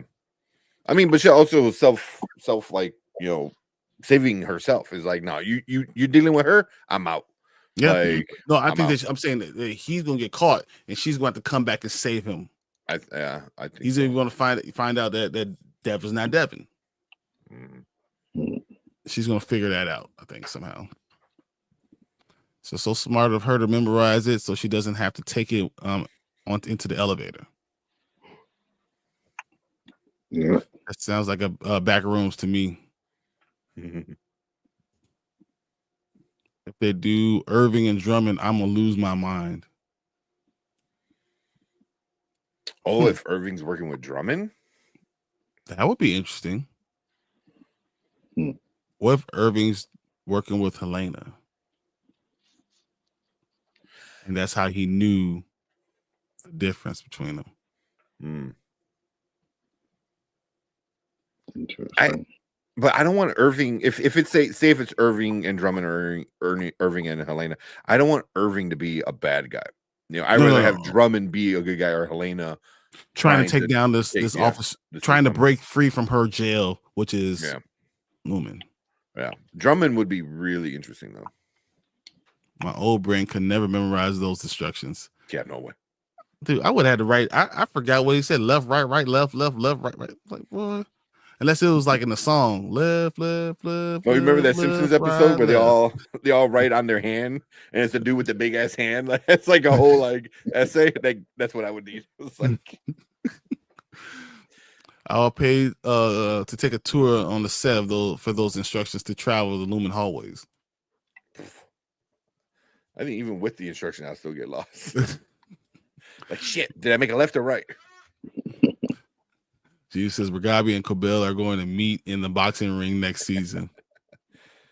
I don't know, man. I don't want Ms Cobel look like she got some hands. So me neither. I couldn't remember that. That's where Ace says. These Irving and Drummond will be a shocking, but that would kind of make sense. Irving and Drummond, I think it could make sense. Because he followed Mark, he saw all the stuff, and he hadn't done anything to change anything. He just kept on blaming Milchek. So Milchek is disappointed in his mind. He did all he could to make Dylan happy. He brought him his family and everything. Funny how Miss Wong didn't want Irv to have a funeral because they aren't people, but now she's sad for Dylan. Yeah, I didn't even think about that. That's a really good point. That's why Miss Huang is being sent to the empathy unit. They got to get her that empathy out of her. Be more robotic. Yeah. Oh, geez, I didn't put that together. It makes so much more sense. I agree. The office layout is like rats in a maze, so maybe they want their experience to wander around and figure things out. I agree. A Severance Devon is too much. I think she's severed. I can see that, or something to the effect that she's working for them, but she knows what's going on. Maybe they have her baby, and she has to follow no matter what. Or hypnosis. You know, we're talking about like with the dog. You know, hypnotizing the dog. I mean. You do to other people. Well, Devon came over right afterwards. Yeah, but they live in this town that is controlled by Lumen. Everything is controlled by Lumen. You live in fear. Yeah, like we found that out in episode 7. You know, like donating blood, Lumen. Like I gotta go to the doctor, Lumen. You know, like everything is looming. So can they put something in the water? You know, Easily. Yeah. Keisha, you and Milchick. And geez, if I could keep up with him. Oh man, he looks he got it. He got it. Something's going on with the whole town. Oh yes, geez. I was thinking that Wang was the one showing empathy. Yet is being sent there. What you're saying makes perfect sense. They want to get the empathy out. Don't worry about them. Say Rick and his friends all say crazy stuff too. Yeah. They all live in Kier, so why not? That could be true. Devon is married to the author. Like the guy taking credit for finding baby. I got it. I found it right here as he took it out of Mark's hands. That's about a luminous symbol was on the water tank. The water tank, yeah. Exactly right. So this gets to the scene that I couldn't wait to get to. Oh yeah. Yeah, Drummond is in there talking to Milchick. He's like talking down to him. And he says, "Why do you use such a big word? Such a small thing. Why do you keep on doing that?" He said, "Apologize." And he says, "I apologize. Shorter, smaller." And he said, "I'm sorry. Sorry." And he says, "Again." And this is where he gets and says, "No, wait. He said, devour feculence." Yeah. He said, "What does that mean?" It means eat shit. First of all, I am manager of the floor. That means two things. One, you need to give me respect. And he's tired because he's telling everyone to give him disrespect. He says, two, my job only extends on that fucking floor. So if you have a problem with Mark outside, that's not my problem. That's your fucking problem. Maybe you are the issue. Yeah, man, it was just so good. And he was taken back so much. You see him just like, what? You only can push him so far, man. You only can push him so far. I love it. But also, it's also like look at the smirk. You know, because it's also like, oh shit, he's right. But also, it's like, you know, it's always the higher ups always trying to, like, you know, put the blame on the next person below them, you know. But he's not wrong, you know. He goes, "How can you be mad at me for Mark not showing up to work? I can only control him when he's at work," you know. So it's like, you know, you want to play this game, like, you're the one messing up. That was just so good. Also, did you get like any kind of form of like racism? Oh, 100%. Okay. I was like, because 100%. It was like, oh, this you know, black man is using these very, you know, intellectual big words, you know, and me, the white man, like what does that mean? Like, use smaller words, you know. It was honestly for him, the only word I was waiting for Drummond to say was boy. The way he was speaking to him, like, this really gets in my heart. This really gets to me. Like, the way he was speaking to him, he was speaking down to him in such a way. The only thing I was waiting for him to say was boy. Look here, boy. You're gonna stop saying these big words. You need to use smaller words. And the paintings that they gave him. Educated black man, he didn't like that. He didn't like this black man using them big words. You know what I mean? Exactly. And you gotta, especially words that he didn't even understand, right? So, definitely. Yeah. You know, because all Milchick does is try to better himself, right? And that means, it doesn't mean if it means memorize something in the handbook or the dictionary, or use the thesaurus for doing it. The way that he was saying it was so disrespectful, and Milchick had enough. He had enough. You're not going to give me all those black face paintings of Kier. how disrespectful it was, because he's been having that. I mean, they've been doing these very, such subtle jabs at him, and being a black man and having to deal with it. And he asked he's like, look, he's trying to find someone else that he can confide in, right? And even when he's almost there, he gets kind of pushed to the side. So he reached his tipping point and realized, I need to say something as a man. I'm not afraid of you. So if I have to lose my job, I lose my job. But I'm not doing my job. You're the one not doing your job. So if we get in front of the board, I'll let them know. And already at this point, like anything that happens, they're gonna blame him. You know what I mean? Blame the black man. So he's like, no, I'm not having that. Not everything is my fault. So it was a good feeling. And not my fault. It's all your fault. I'm going around doing your job, and you're blaming me for you not being good at your job. No, I'm not going to do this anymore. I mean, we all know what devour feculence is, but I want to read. Feculence refers to the state or quality of being filthy, muddy, or foul with impurities. Essentially, the state of being unsanitary and containing waste matter. That's even better of a good breakdown. I love it. Makes me upset. Sorry.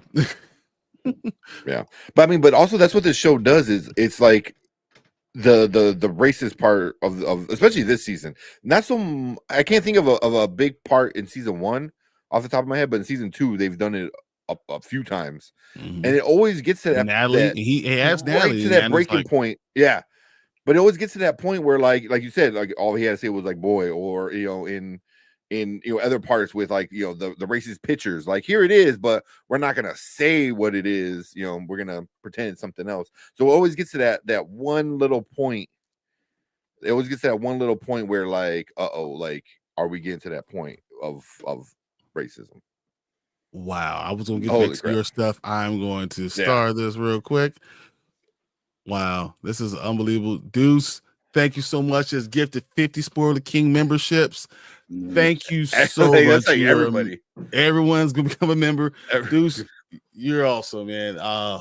Thank you so much.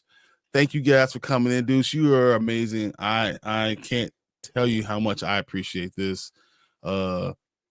I don't think you got a video because I'm at a loss for words right now. Yeah, I mean, let me see. I don't, man, for members, I'm at a loss for words. This is what you're doing to us right now. Emotional, damn it. We don't know how to handle it, man. We don't know how to handle it. But oh my god, like. I'm trying to look at a one that we haven't played yet. Oh, yeah. Oh, I like you, pussycat. Yes. Oh man, that is so awesome. You guys are just amazing, Deuce, and thank you so much for all the gifting 50 memberships. Thank you guys, and I'm going to be dropping some stuff on our membership things for our members only. We'll definitely do it this week. Now that we got 50 new members, definitely got to do it now. Gotta do something now. There's people that I didn't even know that are on here, like Ken Reviews. I didn't know he was subscribed to our channel. Like, I see Ace. They got a membership. Cat Not Williams. I don't even know who that is. That's just an awesome name. So there's a bunch of people. YK Reviews got a membership. Deuce, that's amazing. Thank you so much, Deuce, and everyone. Thank you, Deuce, because that's so very cool. Thank you so much, man. Yeah, I was looking at like, that's so many people. Yeah, we're gonna be paying attention to that all the rest of the stream. So Drummond is on the spectrum. Fluctuate. Yeah, said that this was fantastic. I think Drummond was the accuser, not Miss Wang. Yes, I agree. Yes, he felt a certain type of way. We thought it was Miss Wang. Yeah, but I wonder if did that help contribute to the breaking point? Like at this moment, did Melchek find out or realize like, you made me be mad at this little girl, this little kid, you know, who's also Asian, so she's also a minority, you know, and a woman and a kid and a child. You made me be mad at her and like be happy that I'm making her destroy her favorite thing. Meanwhile, it was you, you know, The like entire time, you know, so it's like you made me lash out to the wrong person. So now I feel even more like worse, you know.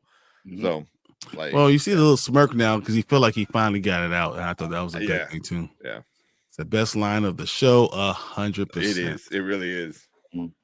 Say in real life, a black man talking to Drummond like that would probably get him fired immediately. I was nervous for Milchick. Milchick doesn't care though. I think he reached to a point where it doesn't matter anymore. You're talking about my job, but it's not my job. You're asking me, I'm running around doing everyone else's job. You're not respecting that. You're not giving me credit for any of it. So no, I don't care. Yeah, but also like, I wonder if he realizes like, who else is gonna do all this bullshit? You know what I mean? Who else is gonna deal with the boss's daughter? You know what I mean? Like knowing she's the boss's daughter and knowing I can't touch her. You know, dealing with like trying to make everyone happy. Meanwhile, trying to make sure Mark gets his job done. You know, it's, you know, he's been trying to balance the four of them, you know, since last season, really, you know, when he wasn't even the boss, you know, and then as soon as he became the boss, he did everything he could, bring in new team, you know, reconstruct the old team, make everyone happy. It's, you know, yeah. So, yeah, I think he's at the point he goes, ain't no one else gonna do what I do. Said Brian, are you projecting? I haven't heard you see the F word like this. What it is, it's real deep in me. That's what when we talk about something that really hits me really hard. Yeah, I can't help it. I'm sorry. I just can't. It comes through. This scene is what made me think that it was Drummond that complained about the big words 100%. Yeah. So he tried, but Drummond went too far. He stepped over the line. There's a line, and you're a habitual line stepper, you can get pushed back. Yeah. It's a great insight there, Brian. Obviously, I've been in that situation a couple times. That's why I work for myself now. So all the managers hate each other, and all severed love each other. That's interesting. Milchick's experience is a true representation of what happens in corporate America. He's never going to be good enough. Exactly. And as soon as you reach that bar, they just raise it higher. Totally, bro. Great nature versus nurture, a reference. So unfortunately, true Jeeves. Yes, absolutely true Jeeves. Yes. Everyone thinks Deuce is awesome because Deuce is awesome. Even Sully, yeah. Deuce is that awesome. So the names raining down is so cool. It really is. It is. 50 of them. So Deuce is the Oprah of the Spoilerkings. You got a membership. And you got a membership. Everybody gets a membership. I love it. I love it. Is that Delta Dan got a membership? I saw Ty got a membership. Simon Green. Yeah, nice. Thank you. You guys deserve it. No, thank you guys. You guys are amazing. The Deuce is the GOAT. And you know, because what GOAT means in these things, right? Oh, wait. I do. I got it. Yeah, good job. Yeah.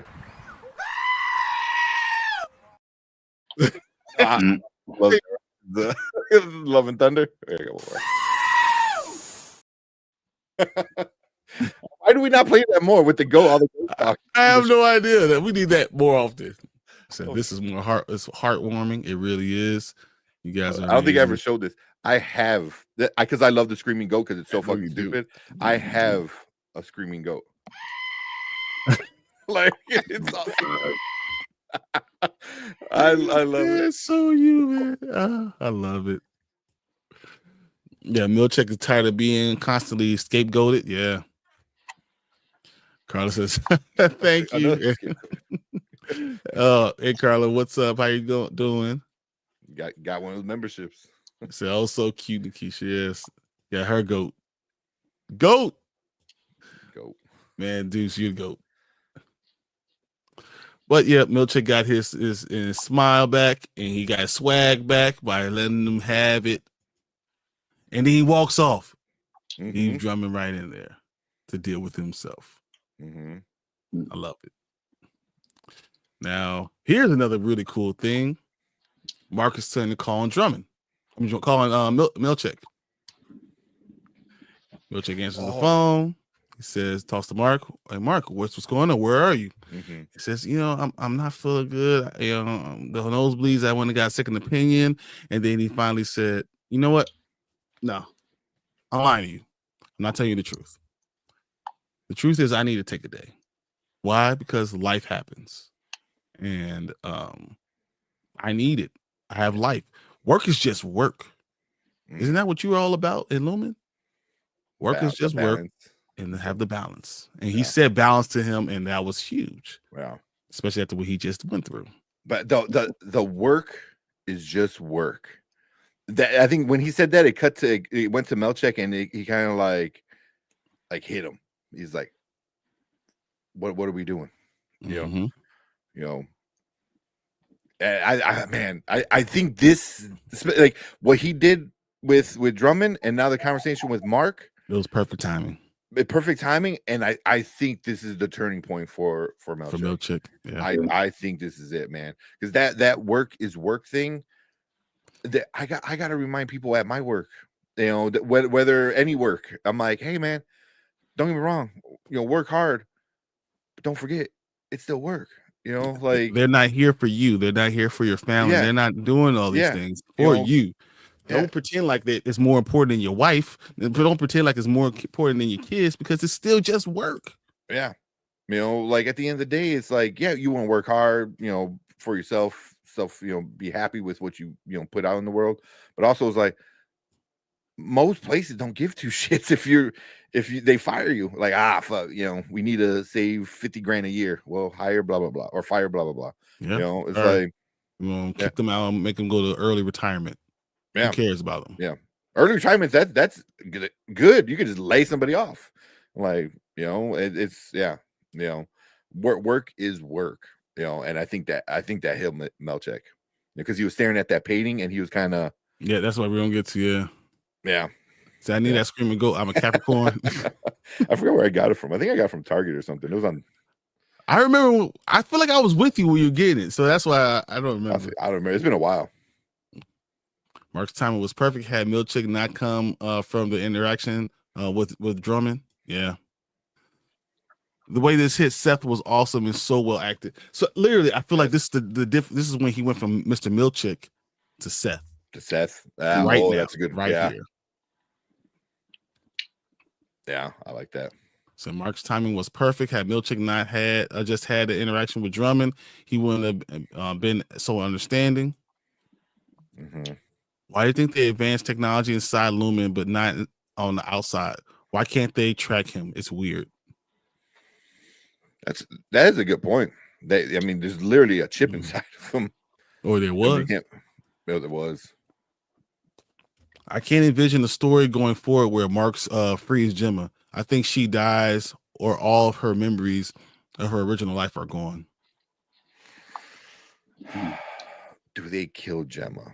Or are we looking too much into it, saying that what he means by if Cold Harbor is done, that Gemma dies? But maybe not Gemma dies, but the thing that makes Gemma his Gemma dies. She no longer remembers who she is. There's that 6 severed pieces. Clean slate. There's that clean slate protocol, and all the different protocols. Over her. Go in there. She's a brand new person. So he literally turned back when Mark said that. I feel like something clicked inside of Milchick. Yeah. Yeah, geez. I'd always assumed that they could track the chips, but it seems like not. Yeah. So this is the most vulnerable we've seen Milchick. I want to go hug him upon a request. Oh, it's a great call, Brian. Yeah. No air tags. They must be pre-Apple. It doesn't make sense. How come you don't want to hug Dylan, Nikisha? Exactly. Exactly. He's sad too. We all need hugs. That's what it is. I I feel about Frub. I don't see happy endings for Severance either. I think there will be a happy ending. I think they're going to destroy the company. I don't think they'll allow the big company to win. Yeah, but at what cost? I think that's going to be because I do agree with you. I think Lumen's going to go down, but at what cost? Probably if Mark. Mm-hmm. Mark had to sacrifice himself. There's definitely something up to the old cars in the town. I would totally hug Dylan too. Thicker guys give the best hugs. Well, and Dylan likes the hugs. Exactly. Can get one of those. Can we do one of those again? Even when they're trying to take people to have babies for a certain creature, right? They deserve hugs too. Always that a From reference. Oh my God! Oh my God! Yes, I know. I was like, wait a minute, did Dylan do that? That sounds like Elgin. This was the point right here. We see Milchick in the shadow and looking at the iceberg, staring at that. And that's when he realized this. I'm saying this is the point when he went from being Milchick to Seth right here. He's like, I understand. Can you promise me you're coming into work tomorrow? And Mark was like, yeah. But see, what's the point of the iceberg? Remember I said about the iceberg? Once you only see one third of the abortion, but there's 80% of the body of the mass is actually below water. You think you know who this person is, but 80% of the whole mass below water. That's the point of an iceberg. I always thought. So they think they know you, but they don't really know you. Like the tip sticking out. That's the work. That's what the people see at work. But then I'm the person who I am is all this stuff underneath. Yeah. Literally, that's good. I like that. You only see the tip of the iceberg, and I am everything else. And I think that's what he's starting to see, and he's like, okay, I'm more than what they see of me. And he tells them, if you promise you're gonna be here tomorrow, I'll see you tomorrow. That was so excellent. So this is when we're gonna do a little bit more skipping around, but before we do that. So, okay, but your mind went to Milchick first. Yeah. If Severance pulls a Lost and just blames it on aliens at the end, I'll be pissed. I'll be so pissed. We'll revolt. It'll be a revolution. Is just like an alien or some shit. I'll be pissed. Literally the tip of the iceberg. Brilliant. Yeah. Well, I guess there's no point in me watching Lost now. Just kidding. I wasn't going to watch it. Uh-oh. Don't say that to Anzo. Anzo loves Lost. I mean, I love Lost. If you're not watching Lost, you're missing out. I agree with Nikisha. The first 3 seasons are good, but then it started to lose me. Stop it. You know what's funny? I watched all of it. I don't care. I watched it. I didn't necessarily agree with all of it, but I watched all of it because I was invested and I wanted to see what's going on. Yeah, I mean, the first couple seasons are like some of the best. Some of the best stuff I watched in a long time. At that point, I'm like, oh shit, this is got me. But it's the best mystery box show. It was like the first one, and like the best mystery box show that we've had. So Lost had a lot of issues with the writer's strike. That's what happened. And then they also knew how long they wanted to go, but the studio didn't want. Made them go extra year. Oh yeah. Yep. I didn't know that. That's 100% true. Yeah. So don't worry, Jeeves. Rogue didn't give anything away. Lost rocks, even the end. Dr. Deb. Facts. 100%. Facts. It's confusing. But it's confusing, but it could have been better. I think it could have been more. I don't know if the end is rocks. Yeah, I don't know. And the end does rock. Stop it. It's great. Yeah. And I watched it again too, man. I watched it again too the other day, and man, just the connections and everything. When Sawyer gets back with you, it's great. So we got Burt here buying a ticket. And you see the ticket screen. So he didn't just go and drive off and kill him. He gives it. And you're like, okay, what's going on with Irving? Says this is a one-way ticket as far as you can go. I want you to take it and never come back here. Don't ever come back to here. I knew was that's like, what he was doing. When he took him off for the drive and they're doing the drive, I knew it. I'm like, no, he's not. he Not gonna do it. he might have saved his life. Yeah, for sure. For sure. That's why he made that choice. Like, I want to do this. Mm-hmm. But look at the fear and the sadness in his eyes. And then this is what Irving started looking at him, was like, no one's ever done this for me. Yeah. I want to try. I want to do this. And it's like he was saying, I love you, in his own words. And then you see them with their foreheads. It's like, I want to try. I want to do this. I want to try. Kept saying, I'm ready. I'm ready. Yeah, I'm he ready. said, I'm ready. I'm ready. I'm ready. Man, like last season with their relationship was really well done.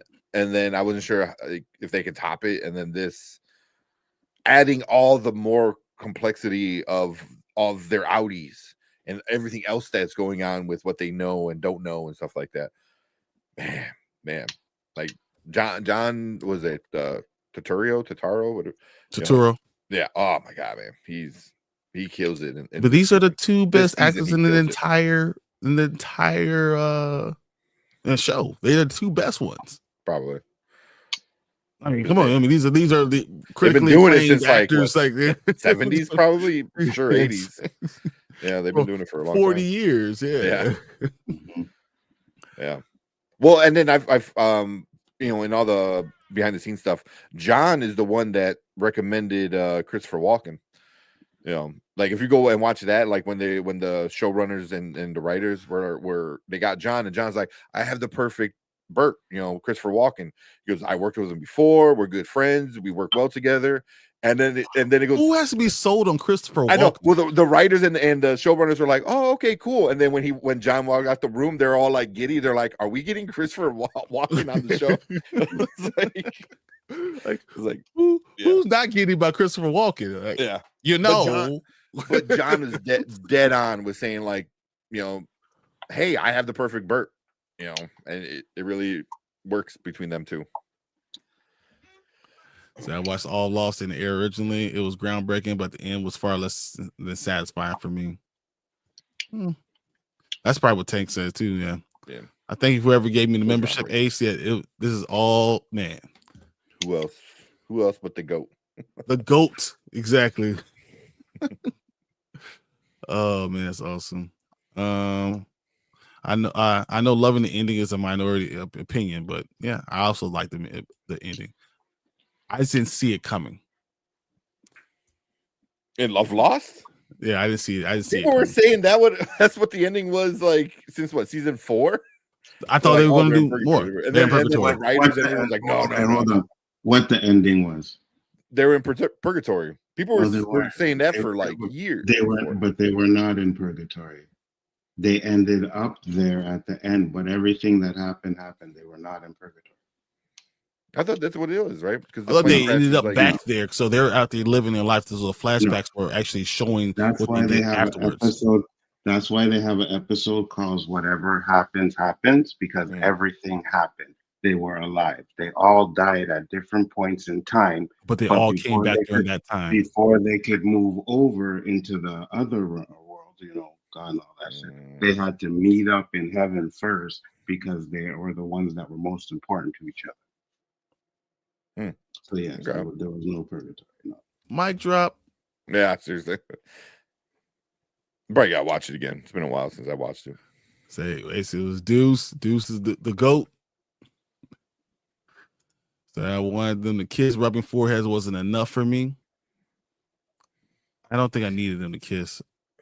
But also, it would also like Burt is with somebody, like you kind of want them to, but also like he's in a relationship, like he's, even though he does have feelings for, at least his innie did, so there's something is coming out, feeling wise, but yeah, as he said, I think love and feelings like that transcend Severance. Yeah. Last season, Irv got scared just touching hands. Now he's ready. Yeah. That was very good. It was. I think rubbing foreheads was much more intimate than the kiss. I see. That's where I'm at. intimacy is always kind of misconstrued as, doing making out, all this other stuff. That's not what intimacy really is. Intimacy is when you having a personal connection with someone and no one else is around. And it doesn't matter if they're around. You don't even realize they're there because they don't matter. They're no longer a part of that world. Your world at that point in time is just with that other person. Mm-hmm. So, and what happened when they're touching, foreheads, I feel like that is a sense of them closing out the world. The world is only us two. And you say, I'm ready. Can they both be ready at the same time? That was more the question. But that was very intimate, which is the definition of intimate, what it is. That's real intimacy. Kissing and hugging and all that other stuff is just whatever, I don't know. Cheese tugs exchanging saliva is very intimate. I think that it's the physical manifestation, manifestation of the intimacy, but like the connection, of being in love with each other, is the initial intimacy. What was it? How I Met Your Mother. When him and the baker chick, they're like, oh, that moment right before you kiss, like that's the moment, and that's what like this is here. Psychologically intimate. Exactly. I think people misunderstood the ending. Exactly that. Yeah. I understood it. I just didn't like it. Now you don't have to watch these. You're welcome. No, you still need to watch it. They didn't understand it, and no, we didn't spoil it because there's way too much in the spoiler. There's a lot. And there's so much in stuff with the island. There's a lot still. Yeah. I'm thinking I only have the first three. I only have the first 3 seasons on my DVD. I have all 6. Yeah. Likewise, it's a Deb. Nobody ever got an STD for rubbing foreheads. Why is STD intimacy? Because you get STD from just doing some stuff with someone you don't even got to know their name. So I'm just telling you, intimacy is more. You can pay somebody to do those things. That doesn't mean you're intimate with them. Intimate, that's reminds me of the forehead kiss from The Best Man. Exactly. If you're reading between the lines, exactly. And this show is all about reading in between the lines. Yeah. Oh yeah. Forehead kiss is my go-to. Trust me.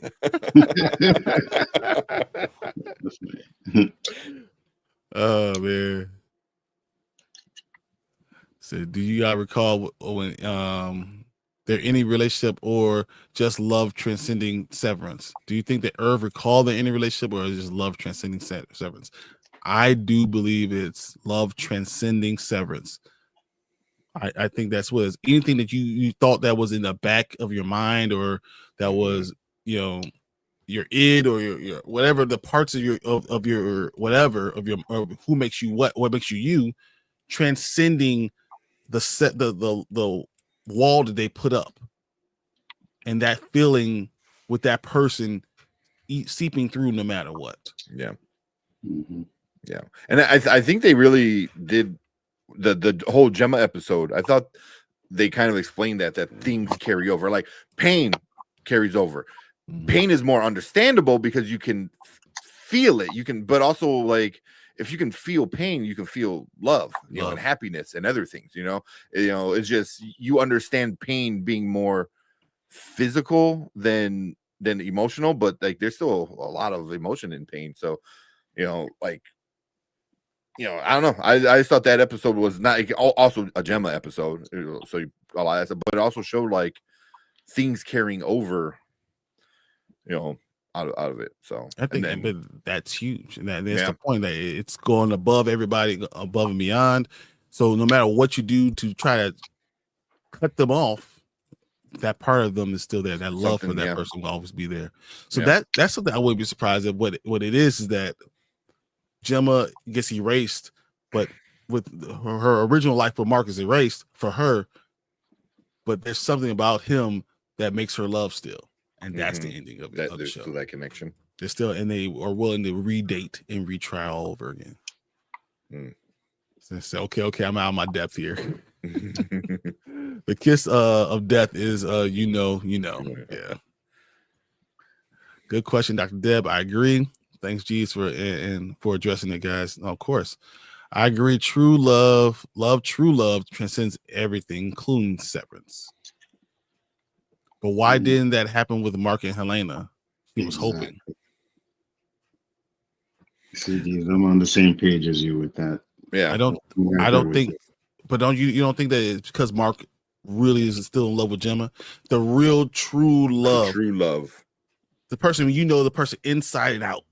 You knew the good and bad, all the toe jam part, like all that part, like, and you still love. That's real love, and I think that's only for Gemma.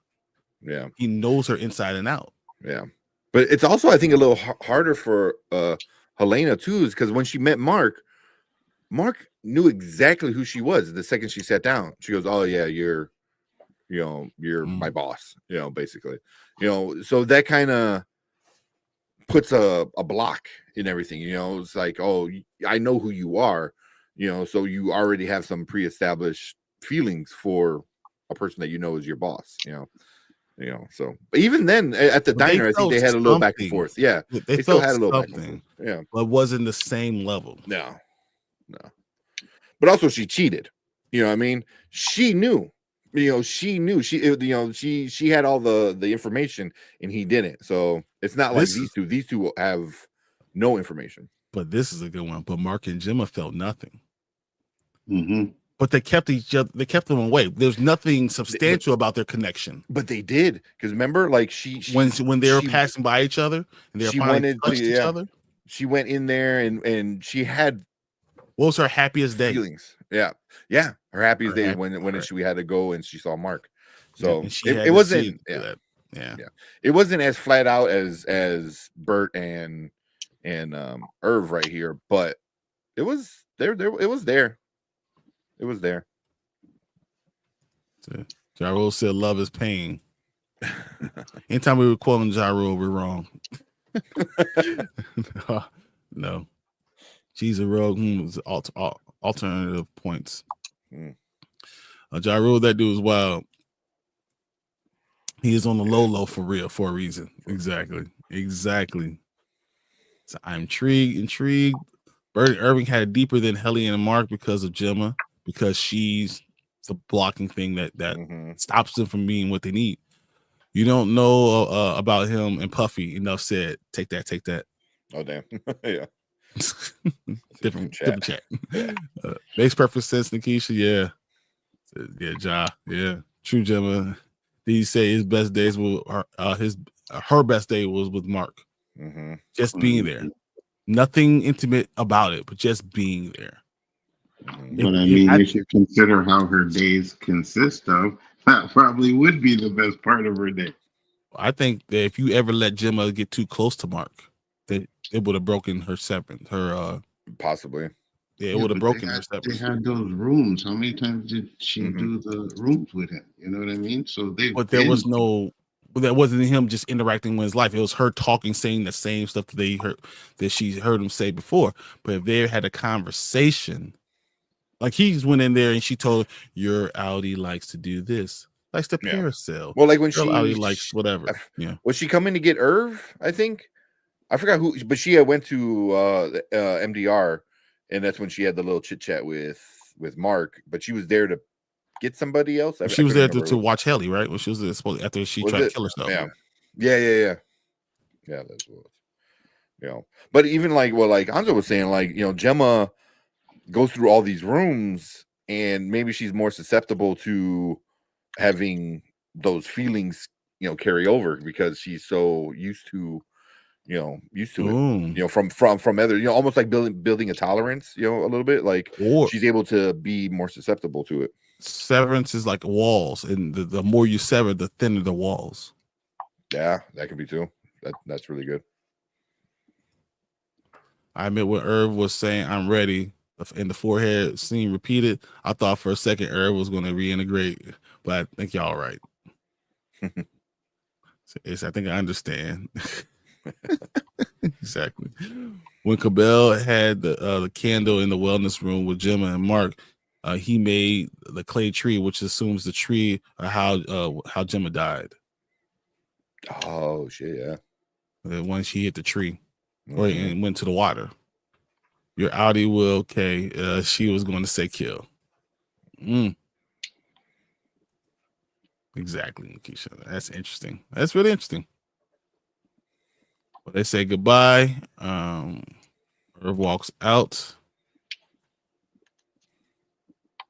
While that's happening, Dylan's sitting there by the elevator, getting ready for his death. Basically, sitting there waiting. Hopefully, you have that picture of the painting behind him.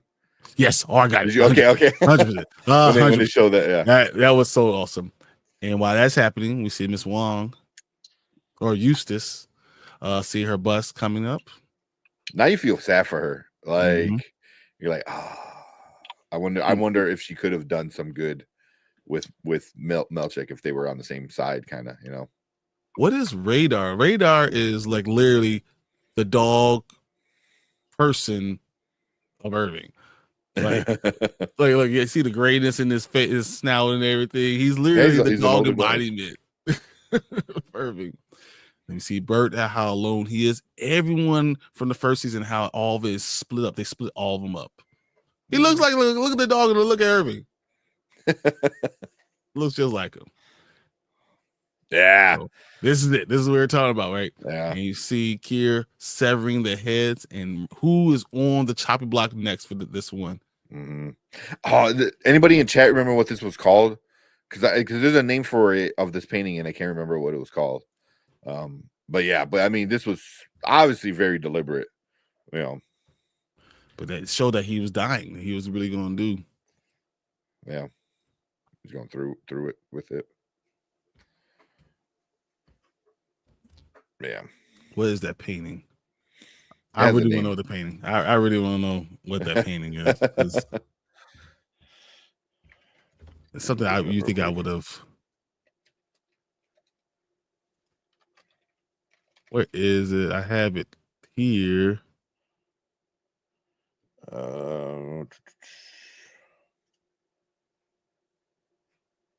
Is it Kier Partisans Betrayers? I think so. Yeah, that sounds right. It hasn't come up yet, but I think that's what it is. Yeah. Yeah, Kier pardons his betrayers as he's going to pardon by chopping off their heads. Yeah. The Severance wiki, which is awesome. I didn't know there was a Severance wiki. Oh, there's a Discord. Guess we joined a new Discord. Oh man, but yeah, seeing the death coming, and then you see Miss Wong getting on the Lumen bus. I don't know if she'll take the bus into this island. I don't know. I'm really curious about her parents. Like, they're cool with all this shit. And she was born to this. And then I saw this one. And I just wanted to leave us here for a second because this is the last time we might see Dylan for a while. His death scene right here as the door closes. Woo, got me. But like, I'm wondering with this, like, any Dylan like is walking out of this because he can't handle what his wife is doing. I wonder if Audi Dylan would do the same thing. You know, it's like, I need to go away for a while. You know, like, is he gonna step away from his wife? So like, whatever his wife did not only ruined Audi, it also ruined the any Dylan. They are young kids, man. They might just be unhappy for a little bit. Yeah. The positions with the painting was perfect. I agree. I don't think they're just gonna let Dylan walk. I agree about that too. I want to get back to that. That's that right there. I want to start that because I don't think they're gonna let him just walk out. Do we know what would happen to the inner met the outer Audi? We're gonna find out when Mark, right? The mom in me wants to hug Miss Wong too. She looked like so little and fragile. Yeah. I think she got what she wanted with moving on to the next level, but it doesn't feel right, you know. So Kier partners is betrayers. Yep. And Kier shows pity. Yeah. I don't remember the name, but it represents Kier taming his tempers. No. Yeah. No, there's a different one called Kier That Taming one's- the Four Tempers. Yeah, I remember That that one too. looks more biblical than this one. I remember weird stuff. Yeah, I know. I love your mommy brain, your memory brain. I remember Ms Cobel's mom didn't want her to go. It was her aunt that forced her into that life. That's right. That's 100% right. Man, there's some like I'm on the Severance wiki, and there's a whole art section. Here, I'll put it in the chat, which is kind of cool. There's like stuff I forgot. Put it all together again. You know, yeah, because like the courtship of Kier and what was it? Emogene? Imogene. You know, Is that what he's like, doing like this? pouring stuff? Yeah. Yeah. You know, and then the grim barbarity of optics and design. That's That the was ether like- one. Yeah. Yeah. Like there's some like, yeah. We went over that last week. So we got Ms Cobel here in the dark, looking at Devon. Once again, like Devon just is part of this plan so much. And Mark looks very unsure about what the hell's about to happen and why is he doing it. And then we see this, right? The down arrow.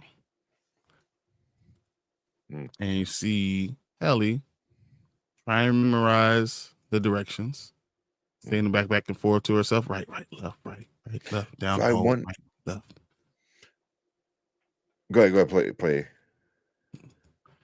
And then you see a figure behind her. And you're like, what the fuck is this figure? You know? What's going on? And you see there's her father. James Egan. Why is James Egan here? He says, my Helly, you lied to me. And then Helly R says, who the hell are you? Yeah. You. Like, what's going on? So them showing the elevator before, did Egan come out of the elevator? That's a good question because I didn't know what was going on. They just showed us elevator. Show it, yeah. There's nothing there because this is what she's trying to get to. Well, usually the light turns on and the door opens up, and then it cuts to this, and then he shows up out of nowhere. So I wonder, like, is there some secret passage from his house to down there, or was he down there for some reason doing stuff, and then, or is this the he severed came up to this floor? Maybe she was the first person being severed. Is it possible that she's been severed before? She just doesn't remember. Ooh. Or she was severed as a child. Like he got this technology, he needed to try it out. He tried it on his daughter. His daughter first. You ever seen Full Metal Alchemist? Yes. Like, I'm gonna cry. That hurts. I think, but crazy men do that. Crazy like scientist men is like, I need it to work, so I'm gonna sacrifice everything. Isn't that the Powder Puff Girls right there? Well, he made them, right? He didn't sugar, spice, everything nice, and then a little bit extra X. But still, like, you trying things out on them, but that doesn't that make sense? Hey, you lied to me, but it's the last time she was there. She doesn't remember it because she was severed again. But like literally, maybe she was severed when she was a little girl, brought up with her father. He had two different worlds. He didn't like Helena. He loved Helly. That was the one that got all the love. That's why she's the way she is. But she doesn't remember any of it. Because remember, hit the reset button, as we talked about before. The clean slate or whatever. Yeah, the clean slate. I think that's something like that. So cool. Tank, thanks. I think there's some Indian outies in this chat. What did they do all day waiting for nightfall? They didn't speak or anything? So I guess thanks. I'm going to show this to my daughter. I guess I know how she will spend our Sunday dissecting Kier art. There's one that's in here called the micro data. What was it called? I just saw it too. The micro data refinement calamity. I guess that showed them getting out. No, it's like them eating each other, but it's not them. It's just It's a freaky looking painting. It's like a bunch of them killing each other and shit and eating. Like one dude is literally eating the heart of another dude. Oh, but that's Like, not the one where they're say they're afraid of him because oh, because killed him. yeah. Yeah, that's that one. Yeah, I remember. That's why all the other floors are afraid of them because they did this. They think of that. Yeah, that's right. I forgot about that. That was season 1. So Dr. Deb says so. Jane was on the testing floor. Really interesting. I mean, it would make sense too why he would be down there because that's where they're doing Cold Harbor. I guess so. As the boss, you want to make sure that why isn't the work getting done, especially it's so close. Possibly. He says he never called her my Helly. He normally uses more archaic language. He seemed different. Yes, Nikisha, do you think this was the any of Jane? It could be that. And what is he referring to with "you tricked me"? Yes, Dr. Deb, that's exactly what I think. What do you think? Think you didn't need to bring that up. I cried this episode of Full Metal Alchemist. That's a horrible episode, man. That's my best guess as well, Nikisha. You tricked me sounds childish, like how any would say. Yes, that's a very good point. I think he's referring to her and Mark's encounter. I think it's referring to something way before then. It could be. But he is saying different because he does speak in very like what was it said, archaic kind of language. Like he wouldn't say you tricked me. He would be like, oh, you deceived me or something along like those lines. The impotence, the impotence of you, child, has deceived me in some way. I just saw you. You'd already said it with the any Jane. I must have been typing and missed it. This is what I do. Even his voice and intonation were different. Exactly. I think that it's a different. It's just any himself. We're gonna find more about Jane about that too. And she's like, "What the hell?" So now we get to the birthing cottages, and you pull up here. And Ms. Cobel says, I have another one of James. She's James, James person. Another one. I'm going to birthing college number 5. And then they say something specific wording. I didn't write it down, but it was like a code. A code, Code? Yeah, it was a code to let them know that this is okay. Let me in. I'm not exactly sure what she said. Yeah, I forgot. It was a weird sentence, and then it was responded with another weird sentence. But it was enough to let her get through. So I thought when she said it's one of James, I'm thinking I'm like, is James still knocking up women? Or is it one of his random daughters? Or is he stealing babies? Is he stealing babies? Mm-hmm. Yeah. Like what's the level of ownership? Like what exactly is it? Because if he's still knocking girls up, I mean, the dude's like what, 85? He looks really old. Hey, I mean, he just looks like he's old. Hey, look I was saying, look at what's his name? De Niro. Yeah, he's doing it. Well, I guess that's what old rich white people like to do. Where are we at? See, his voice and nation was different. Yeah, he said he calls her Helly, so he must be referring to the time they met before her overtime speech. Oh, that'd be interesting. I meant to say it's okay, not it's on. Okay. When she asked for the gold thimble, yeah, I screamed. I'm a Twilight Zone person, and I recognize the reference. And the Twilight episode was called The After Hours 2. I loved it. Oh, that's cool. It was, the thimble thing. I definitely remember. Right. I definitely remember that now. Because the next episode, I believe, is called The Overtime Contingency or After Hours something, whatever. This is After Hours. This is the After Hours. Is that what this one's called? Oh Yeah. no, next episode is yeah. Yeah, you're right. Yeah.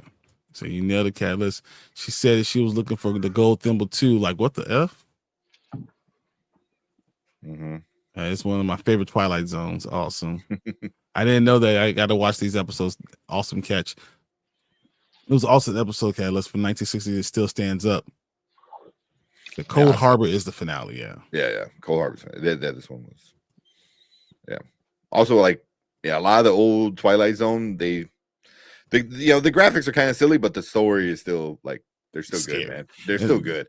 So there's like 3 Twilight Zones in a row. They're just very much like Severance, like 3 in a row. Yeah. So you see, once again, Devin pretending to be pregnant. She tells about the thimble. Marcus is like, what the F is going on out there? I'm still under this thing. Devin saying, hey, it's okay. Do you remember what you told me last? And now this is any Mark. This is now any Mark. He was like, where my clothes change? You see Kane and Kier. And right here. It's an awesome shot. It's an awesome shot. It reminds me, have you ever seen the movie The Devil's Advocate? Yes. Yeah. This remind me of that. Yeah. What you're dealing with her, when you're dealing with her, Ms Cobel, you're dealing with the devil. Don't be surprised. Don't be shocked. Don't be thinking that she's anything else but the devil. And that's why I think is going on with this. Mm-hmm. And I'm telling you, she is not the good one. And Devin's pushing them towards it. And why is he always pushing them towards Ms Cobel? I'm telling you, Devin is part of it. I think so. When Gemma got pregnant, she wanted to know how she got pregnant. She went to Gemma with all those things. That's how she has her baby. I'm telling you, that's not Devin. That's not the Devin we know. And Mark is in trouble because he's with 2 people that are not looking out for his best interest. Mm-hmm. So, and that was the end of the episode. Well, actually, one more thing was you saw Ms Cobel looking like the devil again. The Devil's Advocate is like a really good one, but also it's like they keep, like you said, keep pushing her towards like the true evil, the true devil. I was like, she's the one that created this Severance. She created all this, exactly. The other people had the money to put it into effect and make it real, but she's the architect. She's the person who did this. She's the evil genius behind it all. And you're going to trust her instead of anybody else, and that's why is Devin doing that? Why is she running, running everyone right to her? Yeah. And I forgot who said it in chat, but it's like she's on her own team because she wants to finish her project, so and it's gonna be at Mark. Improve her intelligence and improve all of it. Yeah. So yes, and the premise of that episode reminds me a little bit of this show. I think there's 3 in a row that talk about that. And one's like a robot guy, Twilight Zone. I gotta look it up, but I know there's like 3 in a row that are very much like these last 3 episodes. So I hope they aren't taking anything literally from the Twilight Zone episode, that the characters are mannequins, are permitted outside for once a month at a time. So someone actually suggested that was with Gemma. So Gemma is actually not a real person, that she is actually an automaton that got to go live her life, and it was her time to come back, and they're calling her back in. Damn. So that's why she's okay with being in that one room and not going crazy, because she's automaton. That was her thing. Well, no, she's automaton. This is what she's used to. This is what she did for all the other time beforehand. And they took her out to let her have love, find love, whatever. And it was her time to come back in. And there's another automaton that goes back, who might be Devin. Damn. So it's totally Catalyst. I just checked for any serious Twilight Zone. Looks like it's free on Pluto TV and Paramount. Nice. Paramount makes sense because it's very cool. So I'm going to be along all week. You're welcome. I'm excited to keep my Paramount subscription for my Star Trek fix. For now, let's see how long it lasts. I know Paramount might be gone. Yeah. The finale is long too, which is awesome. 75 minutes, guys. Yeah. 75 minutes. I'm excited for that. Yo, crew, what's up, Anthony? What's going on, man? You got gifted one of the memberships, so appreciate you coming in. I'm actually thinking so. The finale is Friday, so do we do it? It's Thursday, technically. Thursday, while we do our Spoiler Kings show. Do we do a watch party Thursday night? I'm cool with that. I think that we should do. I mean, we're live anyway. Let's just do the Severance watch along. Yeah, so I think that's what we'll do, guys. So, was it 9 Eastern or is it 8 Eastern? What time is it? We can't do it to 9. It's 8, I believe. 8 Eastern. Mm-hmm. So the real time zone. Well, we're not gonna do it. So 9:30, we will do a watch party at 9:30 on Thursday. If you guys are okay with that. Well, you're saying 9 p.m. Eastern. So that'll be 10. Okay, so 9 p.m. Eastern. So that'll give us a yep. So it'll be 8 your time now. Yeah, so it's 8. No, 9 p.m. Eastern is 8 p.m. to our time. Yeah, exactly what I'm saying. Yeah. So what we'll do is we'll do 9:30. Still 9:30. We'll do a watch party. We can watch together if you guys don't mind. We'll do that. We'll have it on. I'll have it on. Have the website already ready for Cosme. We'll have it already up. We'll watch together. We can watch at the same time, and we'll discuss it right afterwards. If that's okay with everybody. Yeah, I'm good with that. Yeah. All right. So we'll do a 9:30 watch party. We'll watch it all together and have a whole good time, and we'll talk about it. And we'll still have our Saturday show afterwards because we'll do all these things. But yeah, we'll do our final breakdown. And we'll do our final breakdown. But at least we'll talk about it. We'll watch together and enjoy it. So I think that's a really good plan for Thursday. I wanted to thank everyone for being here tonight. This was an incredible episode. I got to start first and foremost with Deuce because he is the GOAT. The absolute GOAT for all the gifts and everything that was just amazing. So Deuce.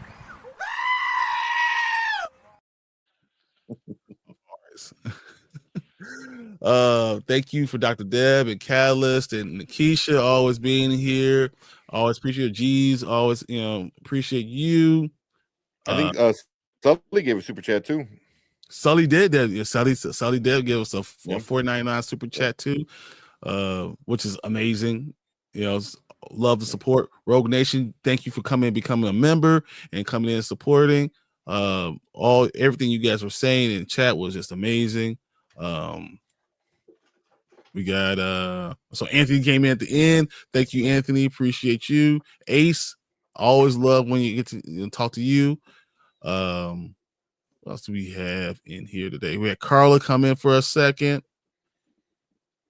You guys were just all over the place. You guys were great today. There was so many people talking, and man, had an unbelievable time with you guys. If I missed anyone, I apologize, but you guys are the reason why we do this. This chat is the best thing on YouTube. I gotta say, you guys are Blue. Don't want to forget Blue Blue.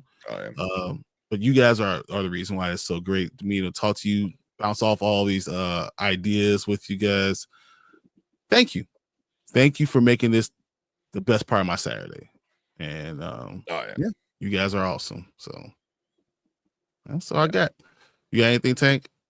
No, yeah, just again, shout out to the Deuce for the, all the super chats and the gifted members. Welcome all the new members. Now that really gives us a reason to, forces us to do our, behind the scenes, show off our toys kind of stuff.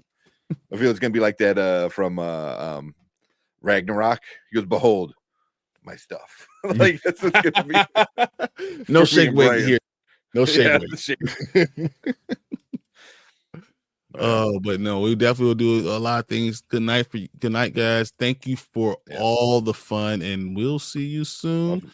Anzo, I gotta Thank you, say Anzo. thank you again because I'm honestly, once again, I don't know if you guys know, I would not be doing this without him. Really showing me the way how to do it. So always shout out to him, shout out to his channel. Please become a member of Bigger for Entertainment. Please support Anzo. Yeah. You guys got anything else?